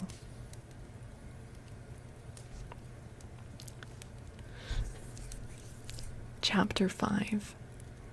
The roses repulse the refugees. Gently, the raft grated on the sandy beach. Then Betsy easily waded ashore, the mule following closely behind her. The sun was now shining, and the air was warm and laden with the fragrance of roses. "I'd like some breakfast, Hank," remarked the girl, feeling more cheerful now that she was on dry land. "But we can't eat the flowers, although they do smell mighty good." Replied Hank, and trotted up a little pathway to the top of the bank. Wait, can he not talk? He can't talk? Also, I want to know more about Betsy. I'm assuming she didn't have family on the ship because she doesn't seem too grieved about the fact that it exploded. Like, I guess she was traveling alone. Why? I don't know. She did. She just hated them. She's like, I'm glad they're gone. Betsy followed, and from the eminence looked around her. A little way off stood a splendid big greenhouse, its thousands of crystal panes glittering in the sunlight. There ought to be people somewhere round, observed Betsy thoughtfully. Gardeners or somebody. Let's go and see, Hank. I'm getting hungrier every minute. So they walked toward the great greenhouse and came to its entrance without meeting anyone at all. A door stood ajar, so Hank went in first, thinking if there was any danger he could back out and warn his companion. But Betsy was close at his heels, and the moment she entered was lost in amazement at the wonderful sight she saw. The magnificent greenhouse was filled with... Oh wait, I read that wrong. The greenhouse was filled with magnificent roses, all growing in big pots. On the central stem of each bush bloomed a splendid rose, gorgeously colored and deliciously fragrant. And in the center of each rose was the face of a lovely girl. Ew. Hi, Sugar Socks. Hi, Horse. Hi, Anna. As Betsy and Hank entered, the heads of the roses were drooping and their eyelids were closed in slumber. But the mule was so amazed that he uttered aloud, "Hee-haw!" And at the sound of his harsh voice, the rose leaves fluttered and the roses raised their head, and 100 startled eyes were instantly fixed upon the intruders. I beg your pardon," stammered Betsy, blushing and confused.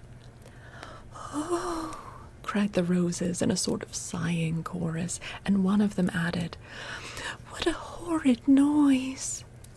"Why, that was only Hank," said Betsy, and as if to prove the truth of her words, the mule uttered another loud "Wee-haw." At this, all the roses turned on their stems as far as they were able and trembled as if someone were shaking their bushes. A dainty moss rose gasped, "Dear me, how dreadfully dreadful!" "It isn't dreadful at all," said Betsy, somewhat indignant. "When you get used to Hank's voice, it will put you to sleep." The roses now looked at the mule less fearfully, and one of them asked, "Is that savage beast named Hank?" "Yes, Hank's my comrade, faithful and true," answered the girl, twining her arms around the little mule's neck and hugging him tight.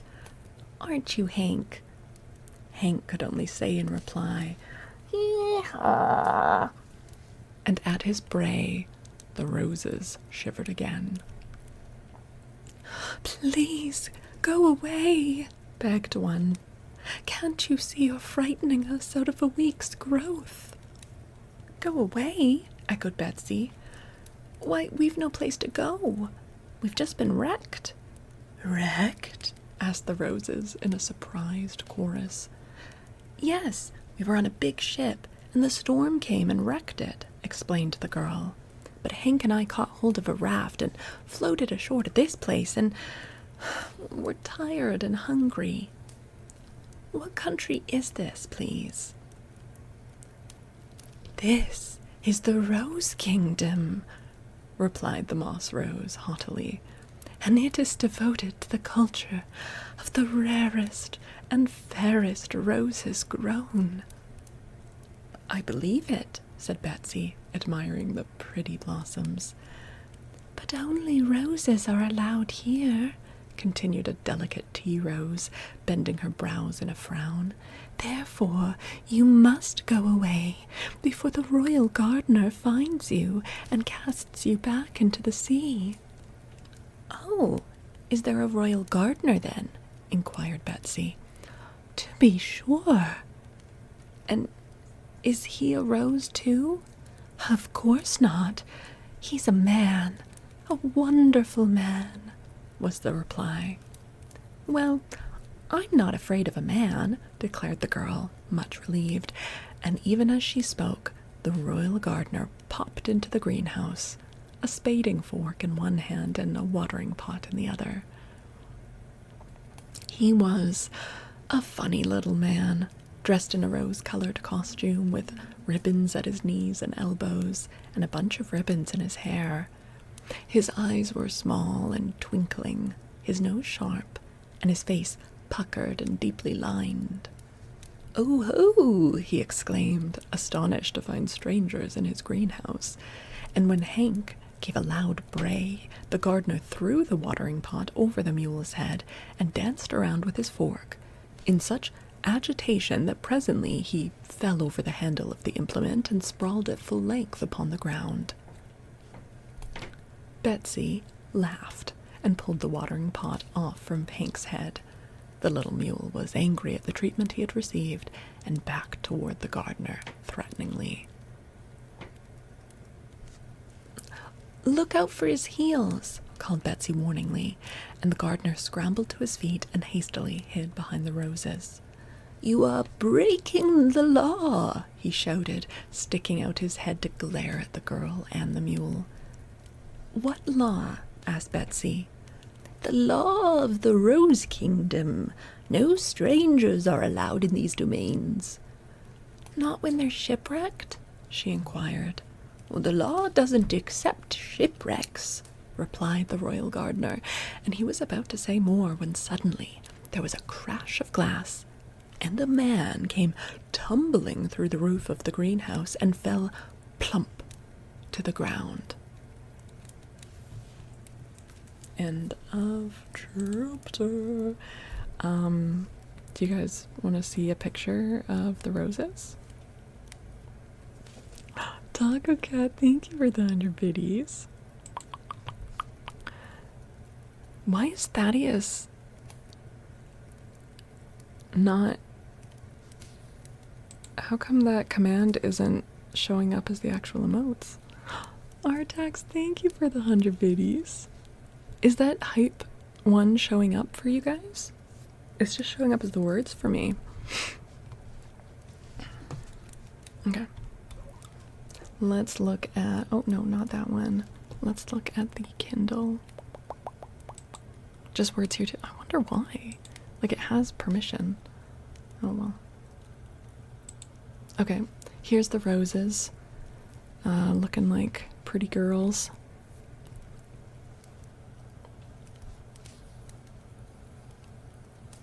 Pretty girls in the middle. It works now? Ugh, who knows? That's weird. Yeah, they're either nightmares or they're beautiful, yeah. Let's see the picture of the gardener. Let's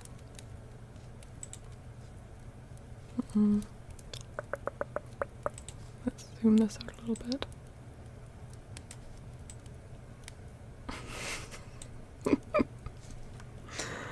Oh dear.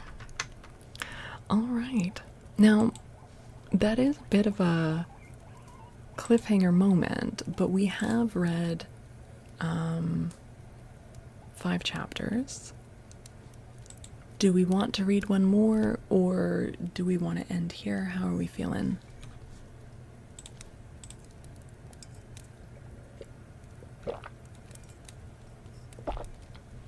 Yeah, no, that picture wasn't too cursed. Just Twitch being twitchy? Yeah. Well, I don't know if that's from Twitch or from the bot that's messing up. How's my back? It's okay. I mean, I would like to, obviously, once we wrap up reading, I'll take like a 5-minute stretch break. And then I would like to do like a good stretch of ASMR and go live on my other YouTube channel at the same time. So, but should we do one more? Because that was like kind of a cliffhanger. Let's read one more chapter. They're pretty short chapters, and then we'll wrap up on this part of the stream and do more traditional triggers. Does that sound okay? Okay. Because someone just fell through the roof of the greenhouse, even though apparently strangers don't come to this land. What's that all about? Chapter 6. This sudden arrival was a queer-looking man, dressed all in garments so shaggy that Betsy at first thought he must be some animal. But the stranger ended his fall in a sitting position, and then the girl saw it was really a man. He held an apple in his hand, which he had evidently been eating when he fell, and so little was he jarred or flustered by the accident that he continued to munch this apple as he calmly looked around him. "Good gracious!" exclaimed Betsy, approaching him. "Who are you, and where did you come from?" Me? Oh, I'm Shaggy Man, said he, taking another bite of the apple. Just dropped in for a short call. Excuse my seeming haste. "Why, I suppose you couldn't help the haste," said Betsy. Oh, I climbed an apple tree outside. Branch gave way, and here I am. As he spoke, the Shaggy Man finished his apple, gave the core to Hank, who ate it greedily, and then stood up to bow politely to Betsy and the roses. A little bit of context for someone who is new to these streams and hasn't read the previous books. The Shaggy Man is a returning character. He was a major character in a previous book and has been a more minor character in other books since then. He comes from the real world, so he's not naturally from a fairyland, but now he lives full-time in Oz and the fairylands. Deja Nash, oh my god, you're here to party? Well, we're reading a really fucked up story. Does that count? Welcome in, you guys. Hello, hello, hello. Hi, Mr. Beach. Hi, Red Jedi Knight. Oh my goodness. Hi. Hi, Fatalist. I am back with my bookshelves. Yes, I am back home after about a week and a half away. So, yeah. Hi, Faye. Demandy Self. I'm not sure if I'm saying that right, but hello. Thank you for the follow. Shaggy Man is a big trope in media, which just the hobo, the child abductor, the which part? Hi, volleyballer. Hello. How's it going, babes? It is so good to see you. Welcome in, everyone. If you're new here, I'm Faolkor the Book Dragon. We do a bunch of stuff here that tends to be cozy but also weird. We read books. We do traditional ASMR triggers. We also just chat. Generally, it is in the ASMR section on Twitch. So even when we're just chatting about weird shit, it's usually trying to go for that cozy vibe that people can fall asleep to as well. Chris Katana Blade, you love the books in the background. Thank you. Yes, we are all about books here. You've been nerding about Tolkien and Project Hit. I've heard it's so good. Sometimes she dresses like a biblically accurate peanut with 100 eyes. It's true. Yes, it's true. We started a new book tonight. We just started chapter 6 of it. We're reading our way through the Wizard of Oz series. Not back to back, because there's only so much we can take. But, you know, we read another book or two, and then we'll go back to an Oz book. So we are reading Tik Tok of Oz, and the shaggy man just fell through a greenhouse roof. And I was just explaining to people who were not here for the previous book who the shaggy man is, and that he does not come from the land of Oz. He is native to the real world, as it were. He's American. He's a good old-fashioned American hobo who kidnaps children and dogs and now lives full-time in Oz and has like really fancy palatial suites at the palace in the Emerald City, but prefers to just like keep pretending he's a hobo. So oh, Katana, thank you for the follow. Yeah, we have a brand new young girl heroine in this. See, Toto might show up later in the story, but Dorothy, who also lives full-time in Oz at this point, as does Uncle Henry and Auntie Em. They're all just like living in the palace in Oz. But no, we have a new girl here that we've just met, Betsy, who was in a shipwreck and washed ashore with her mule, Hank. And they've washed up in the Rose Kingdom of Oz and are trying to be oriented. And Betsy is not freaking out nearly enough. She got washed overboard in the middle of a huge storm, watched the rest of the ship in the distance just explode and sink, leaving no other survivors apparently, floated for a few days on a piece of wood with a donkey, washed ashore in this land, found a greenhouse and went inside. It's full of giant roses that have women's heads in the middle of them. And then the gardener comes in and he's all just like a little man covered in ribbons being like, you're not supposed to be here. And then this other shaggy man just falls through the roof. And she's just like, hi, I'm Betsy. How are you not losing your absolute shit at this? Like, they made children different back then, I guess. I don't know. Oh, Ash, well, good night. Thank you for hanging out. Wasn't 2 books ago meant to be the end? Yes, L. Frank Baum tried to wrap up this series. He wrote a book that was meant to be the final Wizard of Oz book. But then within a couple of years, he went bankrupt and he was forced to start writing them again purely for financial reasons and was pretty bitter about it. So, yeah. Anyways, let's jump back in. Bayesha, thank you again so much for the raid. It is awesome to have you here. Let's see what happens next.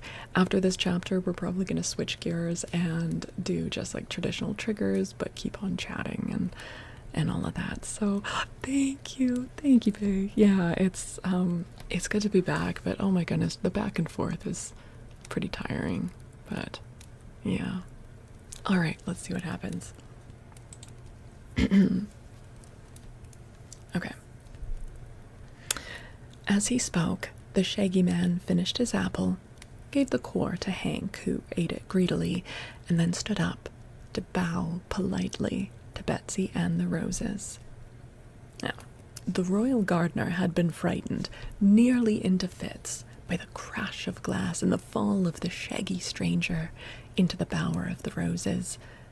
But now he peeped out from behind a bush and cried in his squeaky voice, "You're breaking the law! You're breaking the law!" Shaggy stared at him solemnly. "Is the glass the law in this country?" he added. "Breaking the glass is breaking the law," squeaked the gardener angrily. "Also, to intrude in any part of the Rose Kingdom is breaking the law." "How do you know?" asked Shaggy. "Why, it's printed in a book," said the gardener, coming forward and taking a small book from his pocket. Page 13, here it is. If any stranger enters the Rose Kingdom, he shall at once be condemned by the ruler and put to death. So you see, strangers, he continued triumphantly, it's death for you all, and your time has come.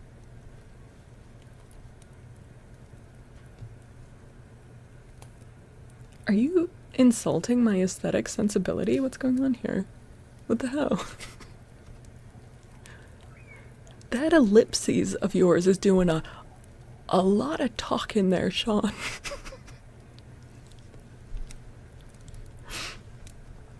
But just here, Hank interposed.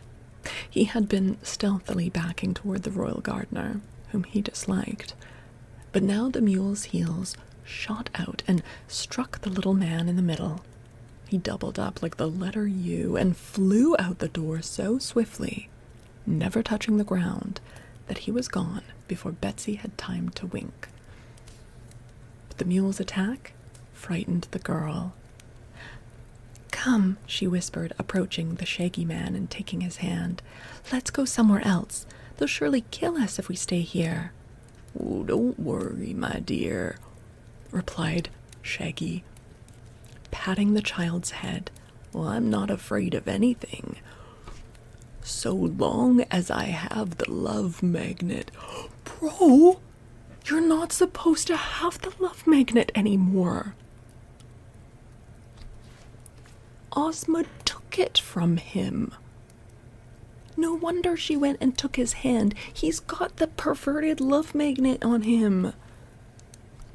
She took it from him and she put it up in the gate over the Emerald City. How did he get it back? Did he steal it back? Did she give it back? That's a bingo square. Yes. Where does this take place in the chronology? After book number 3, and he gives away the love magnet at the end of book number 3, right?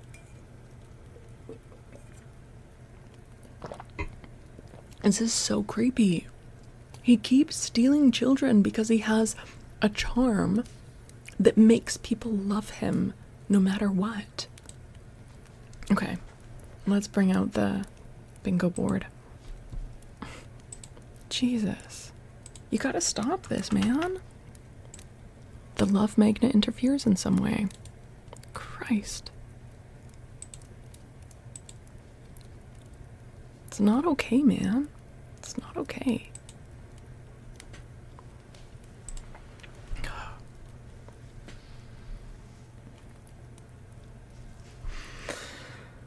What about the threatened execution? Wait, you're right. They did also threaten execution. Wait. Oh my god.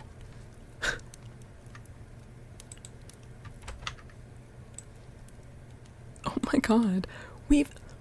We're so good at this. We've gotten 4 ticked off so far. Go to a new fairyland, love magnet interfering, horrors beyond comprehension, and threat of attempted execution.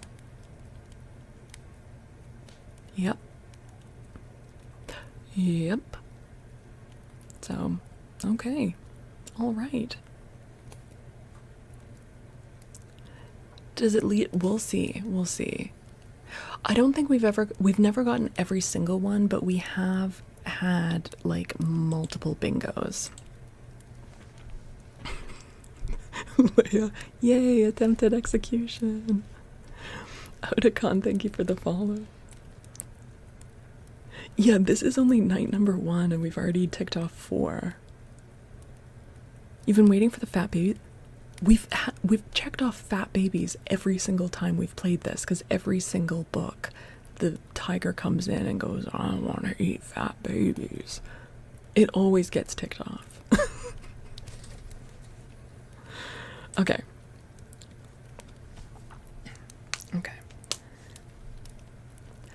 The love magnet? Why, what is that? Asked Betsy. "Oh, it's a charming little enchantment that wins the heart of everyone who looks upon it," was the reply.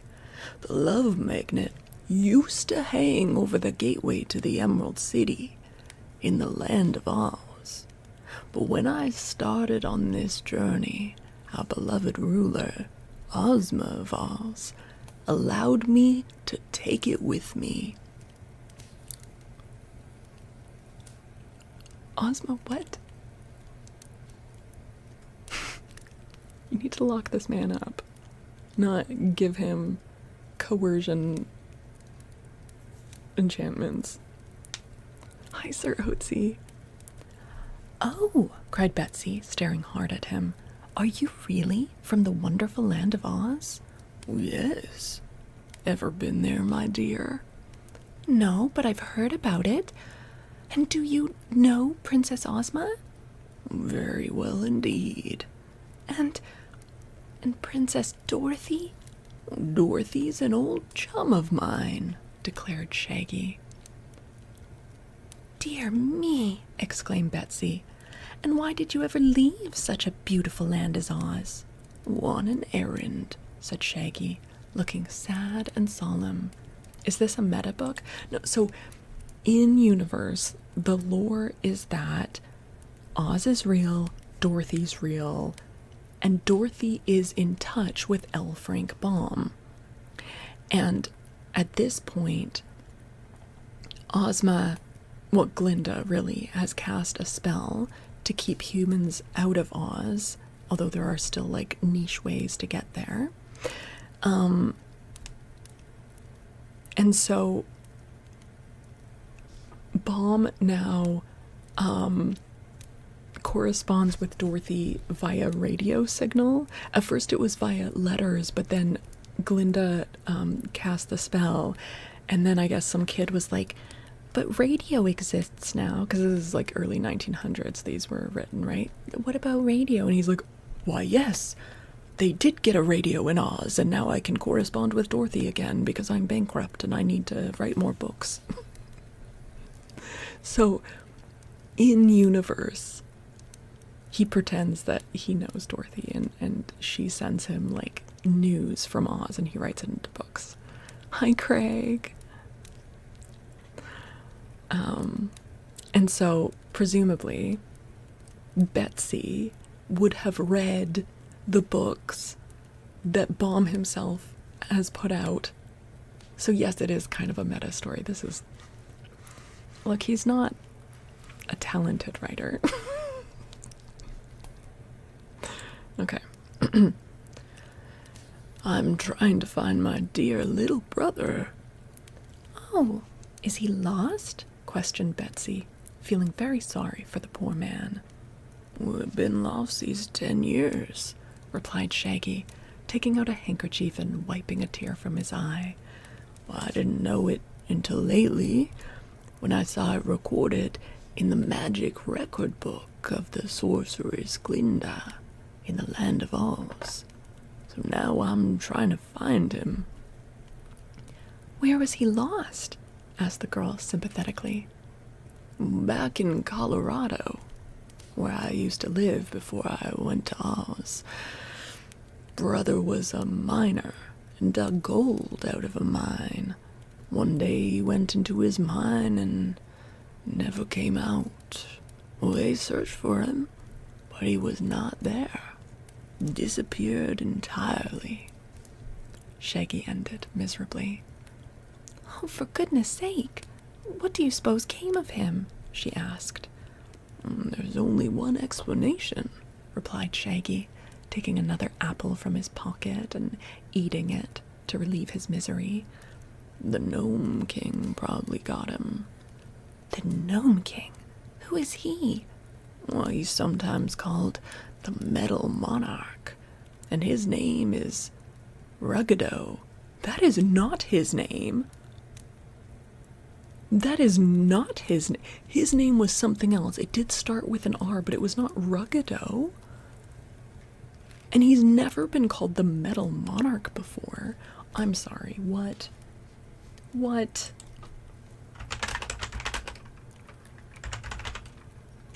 It's not Ugaboo. It's a total retcon. Wait, do we have another? Okay, let's see. Yes, The character is originally named Roquat the Red. Later, he takes the name Ugaboo, which Baum used first in a stage adaptation. Okay, we've got another thing for the bingo. Okay, this is crazy. Okay.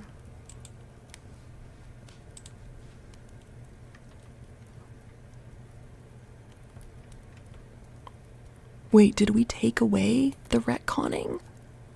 Oh no, there it is. There it is. Retconning canon events. This counts.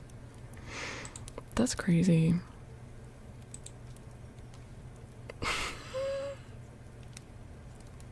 Yeah, fat babies. Don't worry, you'll get it.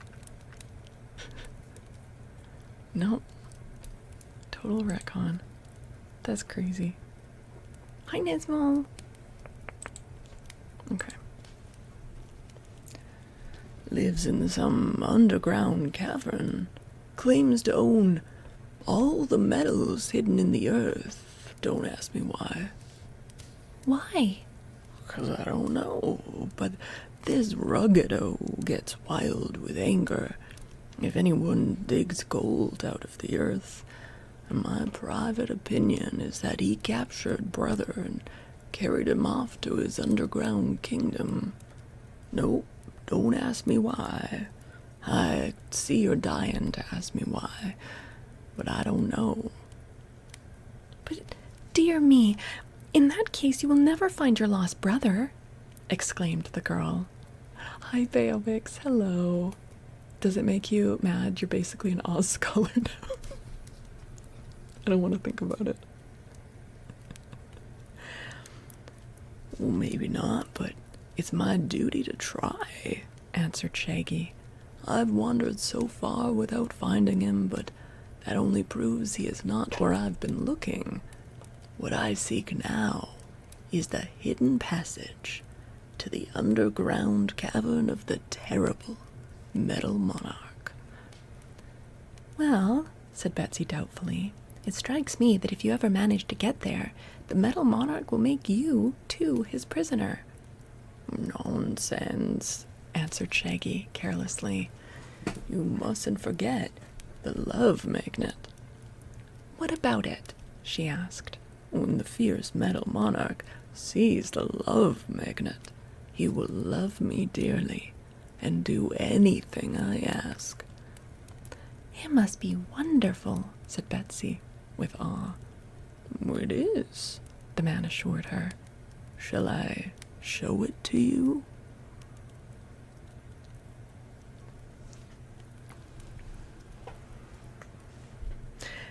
Also, in past books, he didn't have to physically show it to someone. He just had to have it on his person, so this is also a retcon. Yeah.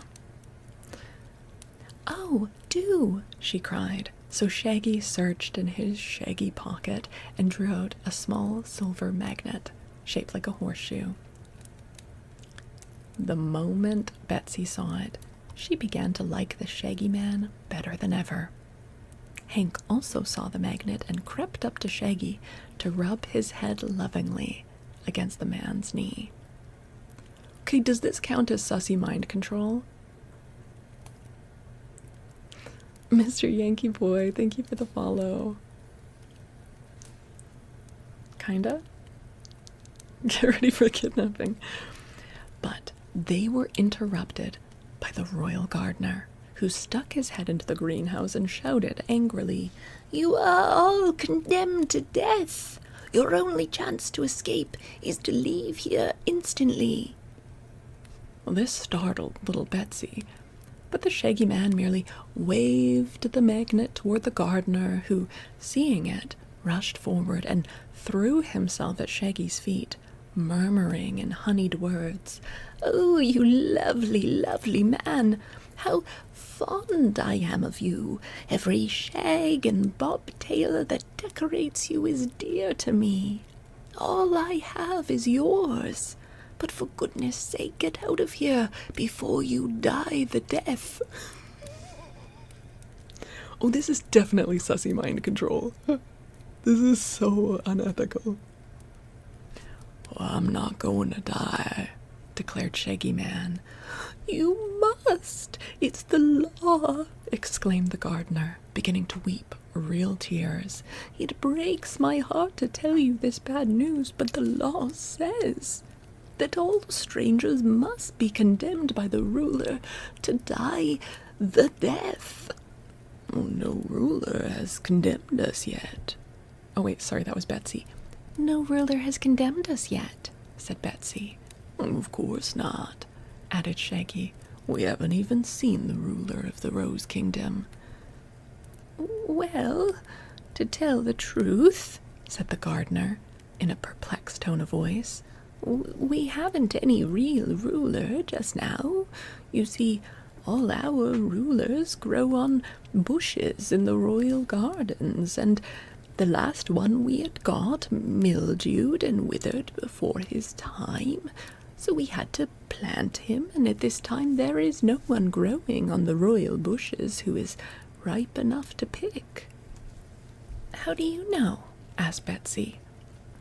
Well, I'm the royal gardener. Plenty of royalties are growing, I admit, but just now they are all green.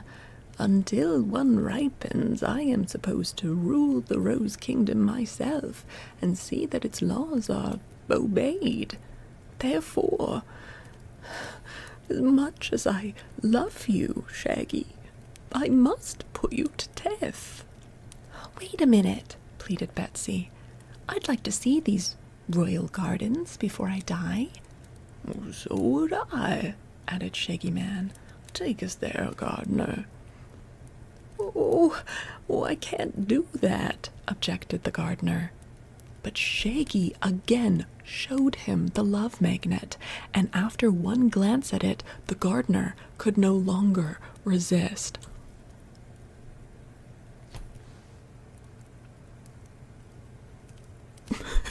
Ew! Okay, we are taking off sussy mind control. This is not okay.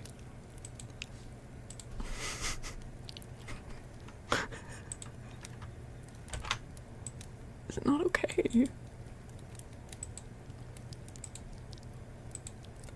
Mind you, this is day one. What the fuck, Frank? Hi, Elba.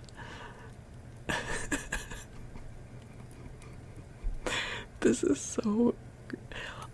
Oh, man. Also, the reason that we chose to have someone remembers and uses the belt instead of the belt is forgotten is because Dorothy or Ozma could have just used the magic belt to just be like, wishing the Shaky Man's brother appeared before them.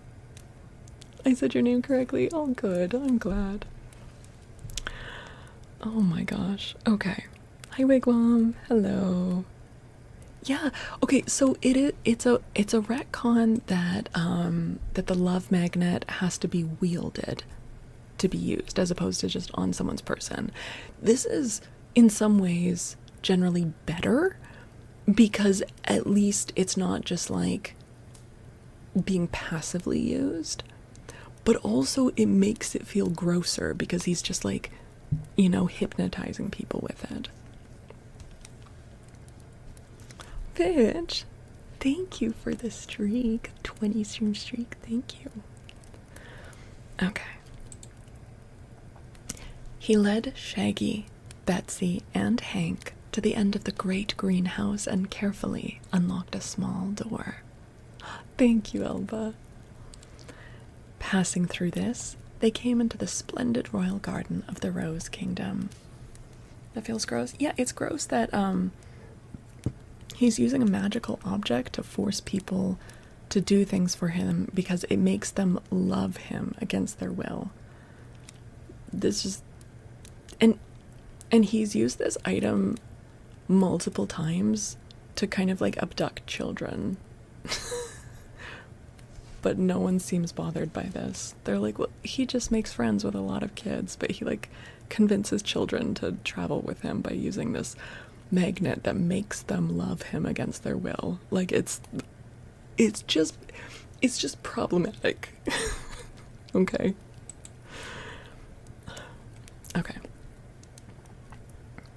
Passing through this, they came into the splendid royal garden of the Rose Kingdom. It was all surrounded by a tall hedge, and within the enclosure grew several enormous rose bushes, having thick green leaves of the texture of velvet. Upon these bushes grew the members of the royal family of the Rose Kingdom, men, women, and children in all stages of maturity.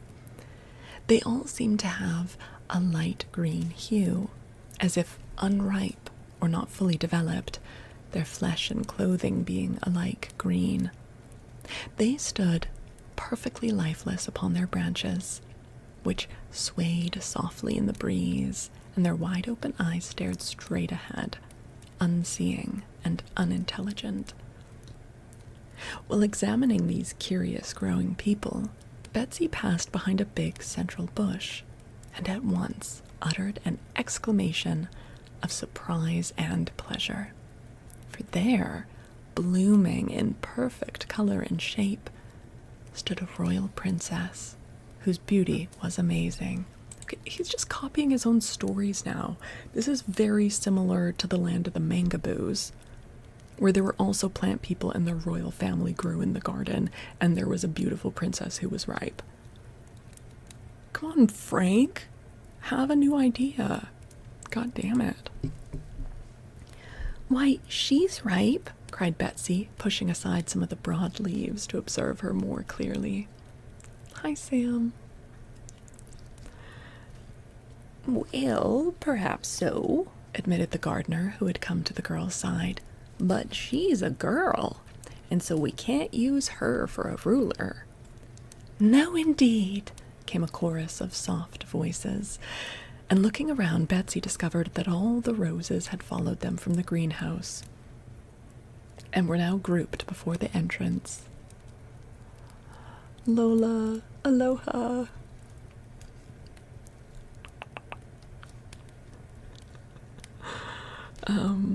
Hi, Red Pyramid, hello. And Matt Boy, thank you for the follow. You see, explained the gardener, the subjects of Rose Kingdom don't want a girl ruler. They want a king. A king! We want a king! Repeated the chorus of roses. Isn't she royal?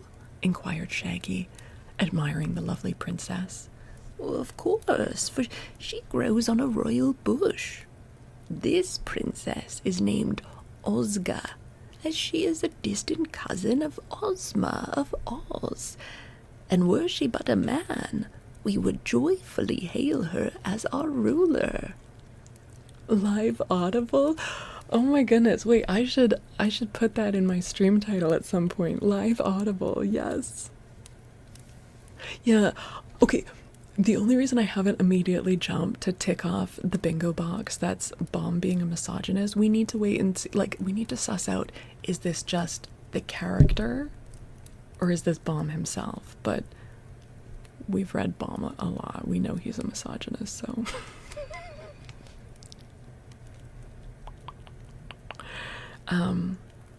The gardener then turned away to talk with his roses, and Betsy whispered to her companion, "Let's pick her, Shaggy." "All right," said he. "If she's royal, she has the right to rule this kingdom, and if we pick her, she will surely protect us and prevent our being hurt or driven away." So, Betsy and Shaggy each took an arm of the beautiful Rose Princess, and a little twist of her feet set her free of the branch upon which she grew. Very gracefully she stepped down from the bush to the ground, where she bowed low to Betsy and Shaggy and said, in a delightfully sweet voice, "I thank you." But at the sound of these words, the gardener and the roses turned and discovered that the princess had been picked and was now alive. Over every face flashed an expression of resentment and anger, and one of the roses cried aloud, "Audacious mortals, what have you done?"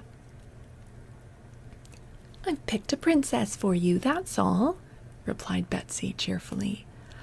But we won't have her. We want a king, exclaimed a Jacques Rose, and another added with a voice of scorn, No girl shall rule over us. The newly picked princess looked from one to another of her rebellious subjects in astonishment. A grieved look came over her exquisite features. Have I no welcome here, pretty subjects? She asked gently. Have I not come from my royal bush to be your ruler?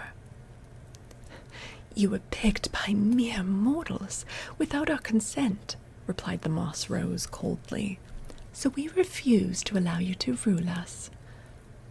Turn her out, gardener, with the others, cried the tea rose.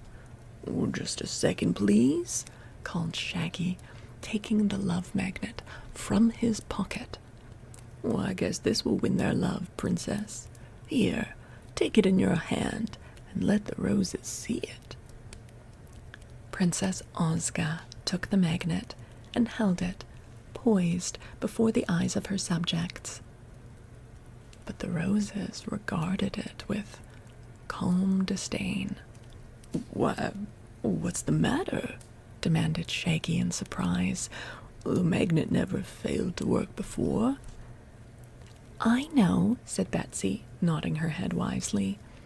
These roses have no hearts. That's it, agreed the gardener. They're pretty and sweet and alive, but still they are roses. Their stems have thorns, but no hearts. The princess sighed and handed the magnet to the Shaggy Man. What shall I do? She asked sorrowfully. Turn her out, gardener, with the others, commanded the roses. We will have no ruler until a man rose. A king is ripe enough to pick. Why does this feel like the start of like a really weird porno?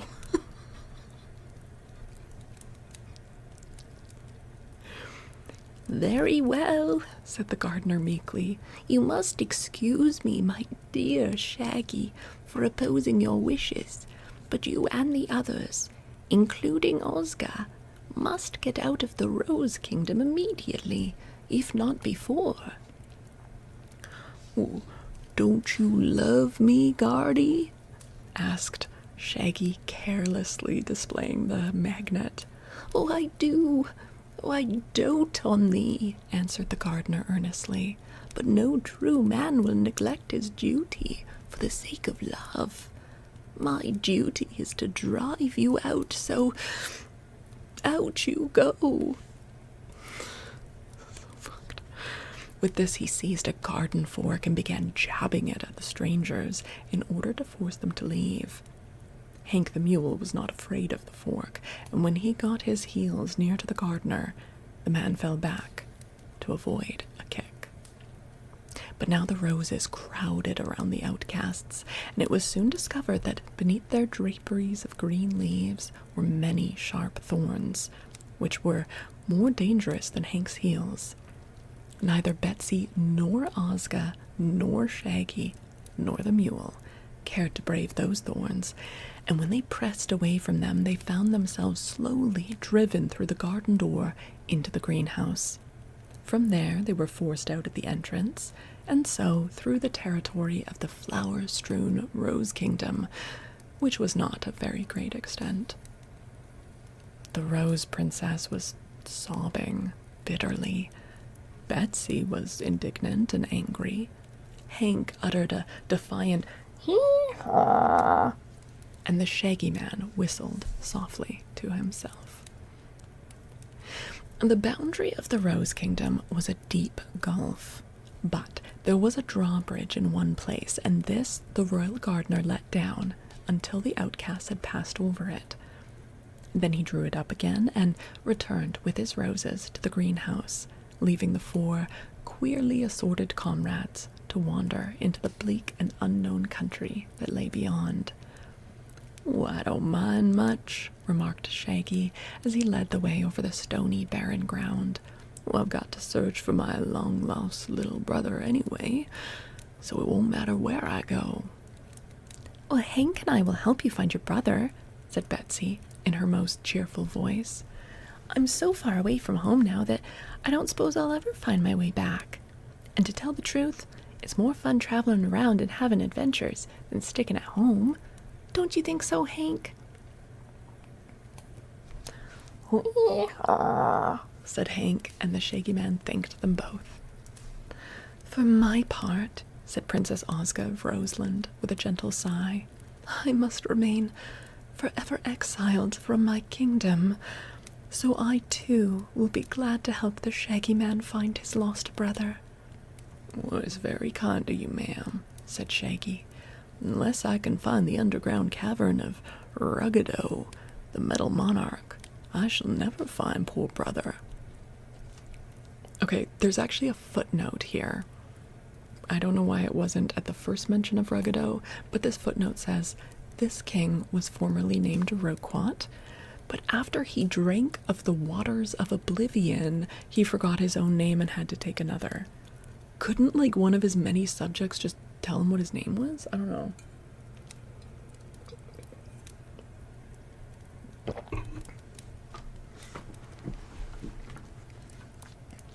And also, like, the Shaggy Man would have met him when he was still named Roquat. Like, he... Anyway, whatever. Doesn't anyone know where it is? Inquired Betsy. Oh, someone must know, of course, was Shaggy's reply. We are not the ones.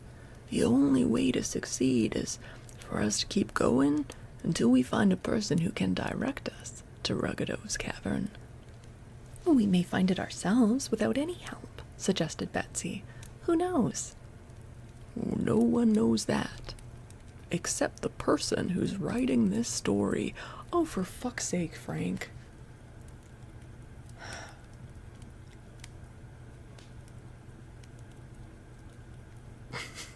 Just when I think he can't disappoint me again.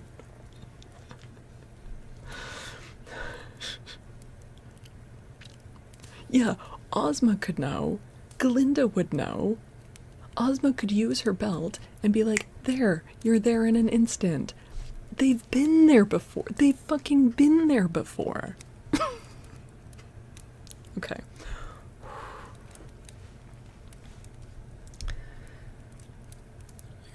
No one knows that, except the person who's writing this story, said Shaggy.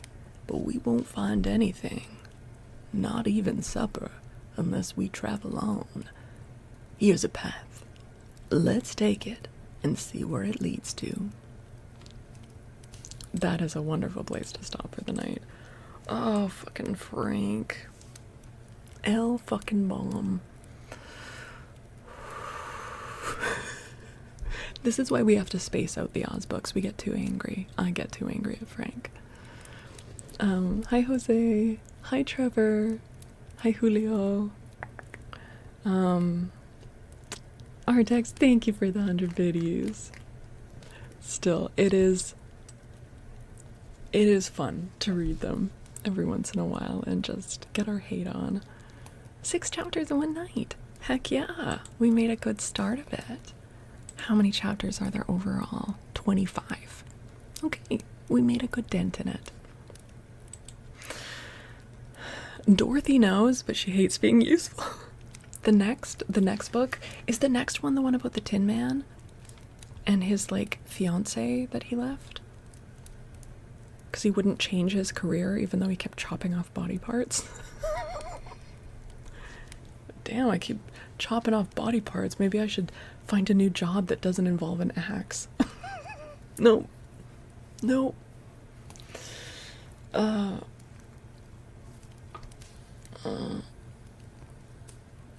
Okay. Well, you guys.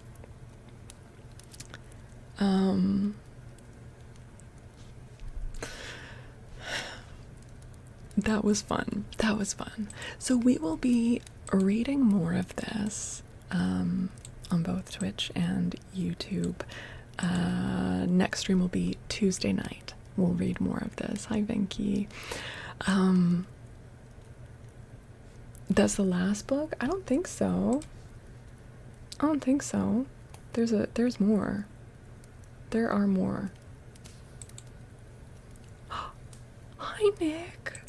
Welcome in, Raiders. Hello, hello. Hi, Naga. Hi, Derpalord. Oh my goodness, you guys, make sure you are following the ASMR nerd. He is an awesome streamer with such cozy content. ASMR that is quite chatty, lots of soft spoken and also whispered stuff. He does ASMR gaming, which is super cozy, and also like keyboard ASMR and keyboard reviews and such. You're a yapper. I love the yappers. Heck yeah. Welcome in, you guys. I'm also a yapper. I'm Faolkor, and we do a mixture of traditional ASMR triggers and also reading as part of that. You've actually come in as we're just wrapping up our reading segment, but we are not done stream. We're going to do more traditional triggers, but we were just kind of recapping. We started the 8th book of the Wizard of Oz series, and it is predictably really fucking weird. Yes, also a fellow Canadian. Heck yeah. How was your stream tonight, Nick? What were you guys doing? There's a lot of Oz books, and we're only planning to read the ones that Baum himself actually wrote. Because after a while, ghostwriters took over. So, but the ones that Baum wrote goes up to number 14. So, and this is number 8. You're doing the Euro Truck Simulator? Hell yeah. That's awesome. Wow. Thank you again so much for the raid. It's awesome to have you here. Please feel free to, hang out or fade out, whichever you need to do. Yeah, we're just kind of recapping. We've got a new character. Do we? Okay, here's the one, because we're also playing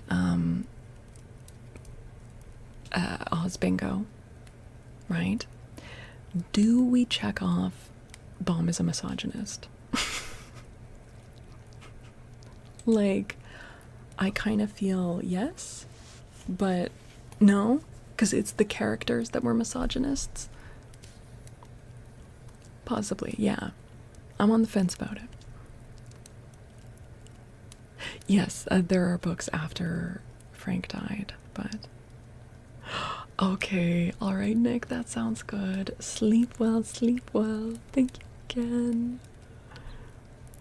Due to the... Yeah, but is that just, like... Because it's possible for, an author to write a misogynist character without being a misogynist. Now, we know from past books that Baum himself seems to be quite misogynist. So we're maybe using that information to project it a little bit. But in this case, it's the characters, right?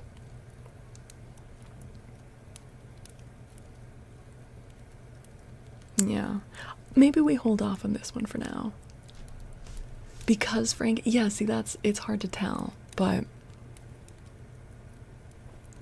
it's like, I feel like an example of like his misogyny would be like in the book where General Gingy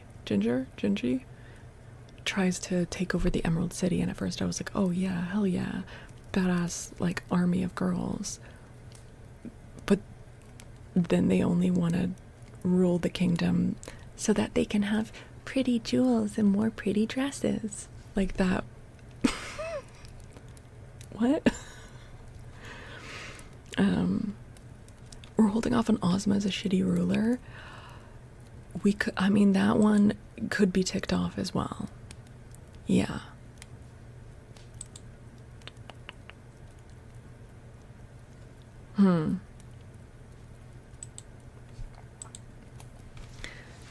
I think that they should, like, Ozga, the rose, should go live with Ozma. Is this really live? It is. Yes. Your voice is calming, I could fall asleep to it. A lot of people like to do that, Ray. Yeah. This is not BS. I'm actually live right now. We finished our reading, so we're actually going to be wrapping up on YouTube soon, but we will be continuing on Twitch and going live on my other YouTube channel to do traditional ASMR triggers. So if you are watching on, it can be both live and BS. Fidge, why? If you're watching on YouTube and you would like to continue hanging out with us, please hop on over to my other YouTube channel where I will be live soon, and or come follow on Twitch. I'm not AI, nope. Yeah, so I am going to wrap up on this YouTube channel. If you enjoyed this, whether you have been watching live or finding the VOD after the fact, please consider subbing to the channel, dropping a like, dropping a comment.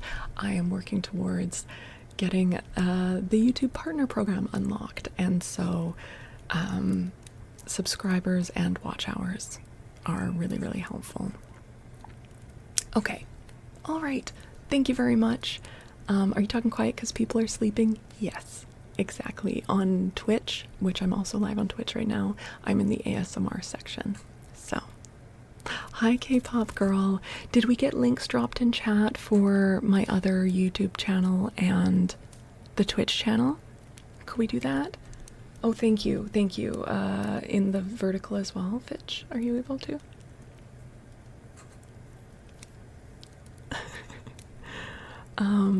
There we go. Fidgety has dropped a link in the YouTube chat for my other YouTube channel and for my Twitch channel.